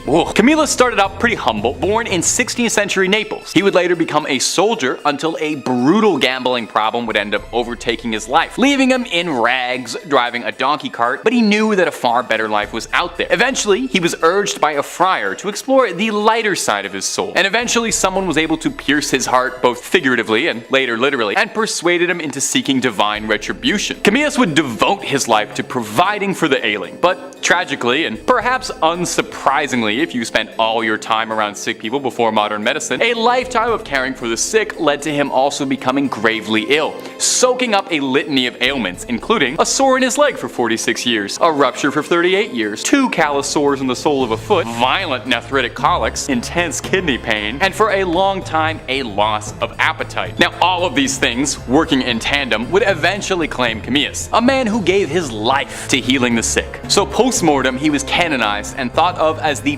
patron saint of the sick. And what better way, I ask, to venerate a man famous for his ever-giving heart than to cut his heart out like he was in the Temple of Doom and start salting his heart like it was beef jerky. You can go to St. Mary Magdalene's Church in Rome to go see if his heart, put a stethoscope up to it, check if it's still beating, but it's pretty dried up and tucked away behind glass where you can go and pay your respects and see if it has any life left to bestow and maybe if it'll help you out with an illness at all. Number 5, my precious. The vine ring, or ring of Sylvanus, is a gold ring dating probably from the 4th century AD, discovered in a plowed field near Silchester in Hampshire, England in 1785. This happens to be the site of many archaeological discoveries, but nothing else seems to be super newsworthy. It is unknown how the ring came to be located at the vine, but it is presumed that the farmer who found the ring sold it to the family, who were known to have an interest in history and antiquities. In 1888, the owner of the property, Shalloner Shute, wrote about the ring in the history of the house. The ring of Sylvanus or Sylvanus, let me know in the comments which pronunciation is right, is larger than most rings, being 1 inch in diameter and weighing 12 grams. The band of the ring has 10 facets and is set with a square bezel engraved with an image of the goddess Venus. To one side are the letters VE and to the other side NVS in mirror writing. The band is inscribed with the words Siniciane vivas in de. I tried. In 1929, the archaeologist Sir Mortimer Wheeler was excavating the Lydney site and made a connection between the ring, bearing the name of Sinicianus, and the cursed stone bearing the same name. Wheeler called upon J.R.R. Tolkien, as professor of Anglo-Saxon at Oxford University, to investigate the etymology of the name Nodens referred to in the curse. So remember Lord of the Rings? Well, this is the ring that inspired it. Silvianus loses his gold ring at Lydney as Gollum lost his under the Misty Mountains. Silvianus believes his ring has been stolen by someone whose name he knows, Sinisianus, just as Gollum thinks his ring has been stolen by Bilbo Baggins. Silvianus curses by name the person he suspects, and similarly, when Gollum works out that Bilbo has found and kept his ring, he cries out in rage, "Thief, thief, thief! Baggins, we hates it, we hates it, we hates it forever." That's also just me when I wake up in the morning. Both Gollum and Silvianus know the identity of the persons they regard as thieves who have stolen their gold rings, and both declare these names with maledictions. Roman tablets were found to contain references to the artifact, informing the god Nodens that the ring had been stolen. In the tablet, the former owner of the ring proclaims that whoever has taken the ring shall find themselves in bad health until it's given back to its owner. As it was written, for the god Nodens, Silvianus has lost a ring and has donated one half of its worth to Nodens. Among those named Sinisianus, permit no good health until it is returned to the temple of Nodens. So Nodens is a cognate of the Old Irish Nuada Argitlem, first king of Tuatha de Danann, who was disqualified from ruling Ireland because he lost his hand in battle. Nodens has also been associated with the Fisher King of Arthurian legends, the Norse god Njord of the Vanir, who is the god of wine, fishing, sailing, and fertile land along the seacoast, and the Roman god Mars. By all accounts, Nodens could be a rascally deity and well inclined to help with a curse, I thought, maybe put that thing back where it came from. Or so help me? Currently it's in a museum somewhere, but thankfully not on display, and the exact location is also unknown, which that's a win in my book. Number 4, a copy of Crying Boy. So when Bob Smith was a young person in the 70s, he became fascinated by a painting in his grandmother's house. It was a cheap print of a well-known piece and was hung on the living room wall. The photo depicted a boy who was similar age to Bob and for some reason looked sad and downcast, with tears brimming from his troubled eyes. A few years after the painting went up on the wall, there was a devastating kitchen fire in the house, and while the kitchen was destroyed, the rest of the house was undamaged. Now the painting was eventually sold in a garage sale to Ed Warren. You know that name. I know you know that name. For years it puzzled Bob why his grandmother got rid of the painting until he read a series of articles about a curse painting, which was, the Crying Boy. So the Crying Boy was one in a series of paintings by artist Giovanni Bregolin that was completed in the 1950s. In total, Giovanni painted over 60 paintings, and up until the early 80s, prints and reprints of his images continued to be mass-produced. In 1985, the most popular tabloid newspaper in the United Kingdom printed a story that caused panic and ended the popularity of his work. The Sun published an article entitled Blazing Curse of the Crying Boy, describing the terrible experience of May and Ron Hall after their home was destroyed by fire. The cause of the fire, much like Bob's grandma's, was a greasy pan that overheated and burst into flames and spread rapidly and destroyed everything on the ground floor. Only one item remained intact, prints of the Crying Boy on their living room wall. Distraught at their loss, the devastated couple made the bizarre claim that the painting was cursed, and it, not the pan, was the cause of the fire. Now this tale probably would have disappeared into the archives of strange and mysterious stories, except for one teeny tiny thing. A firefighter claimed that he had attended at least 15 house fires where everything was destroyed except for prints of the Crying Boy, which would remain completely intact. Before long, the story gathered momentum, and a rash of fires all over the world were blamed on the cursed boy. When the Sun reported that even rational firefighters refused to have a copy of the Crying Boy in their homes, the reputation of the painting was damned forever. In all these cases, and many more that were reported, the paintings of the Crying Boy remained unharmed. Now, most copies were burned in a massive bonfire held by the Sun newspaper and led by professional firefighters, but to this day, a few copies still exist, and I'm just gonna steer clear of those places. Now, I haven't heard of any of them being officially on display, which, great relief. Number 4 on this list is the Screaming Skull. Last I checked, if there is no meat on the bone, then a skull shouldn't be screaming. That's kind of what's going down with this one extremely haunted skull in Burton Agnes Hall, England. Instablog says, what if you touch an object and then you hear terrible, deafening screams? That is precisely what happens when you touch this skull at an Elizabethan manor in England. Burton Agnes Hall is the house of Catherine Ann Griffith, who was brutally murdered by numerous bullies in 1620. Her skull still rests inside the house. Why? Because whenever somebody tried to take it out of the house, what happened next terrified them to the bone. People who have tried to touch or disturb that skull have reported seeing a scary ghost walk in and utter a deafening scream. This scared the people so much that they actually ran out of the house in terror. If you're up for a scary challenge, then this might be your chance to prove your mettle to the world, but for the weak-hearted ones, it's wise to stay away. And yeah, guys, I mean, I agree with that article right there. Probably best not to mess with this thing. I mean, a bunch of paranormal investigators won't even go here anymore. If a bunch of paranormal investigators think that this area is too scary for them, then sorry guys, I'm tapping out. It's way too scary for me too. Number 3 on this list is the Maori warrior masks. Now these warrior masks hold a curse that won't affect everyone, just a small portion of people. Specifically, women who are soon to be expecting children. The Occult Museum says New Zealand's Maori warriors are part of an ancient tribe who would carve unique masks when it was time for battle. When a man died in the mask, it was believed that his soul would remain trapped in the mask they were wearing. Although their mythology does not dictate that any harm is done by the trapped souls, the presence of the masks has a strange and sometimes fatal effect on pregnant women. Women who are expecting often experience complications when they come in contact with the masks. It's unknown why this phenomenon occurs,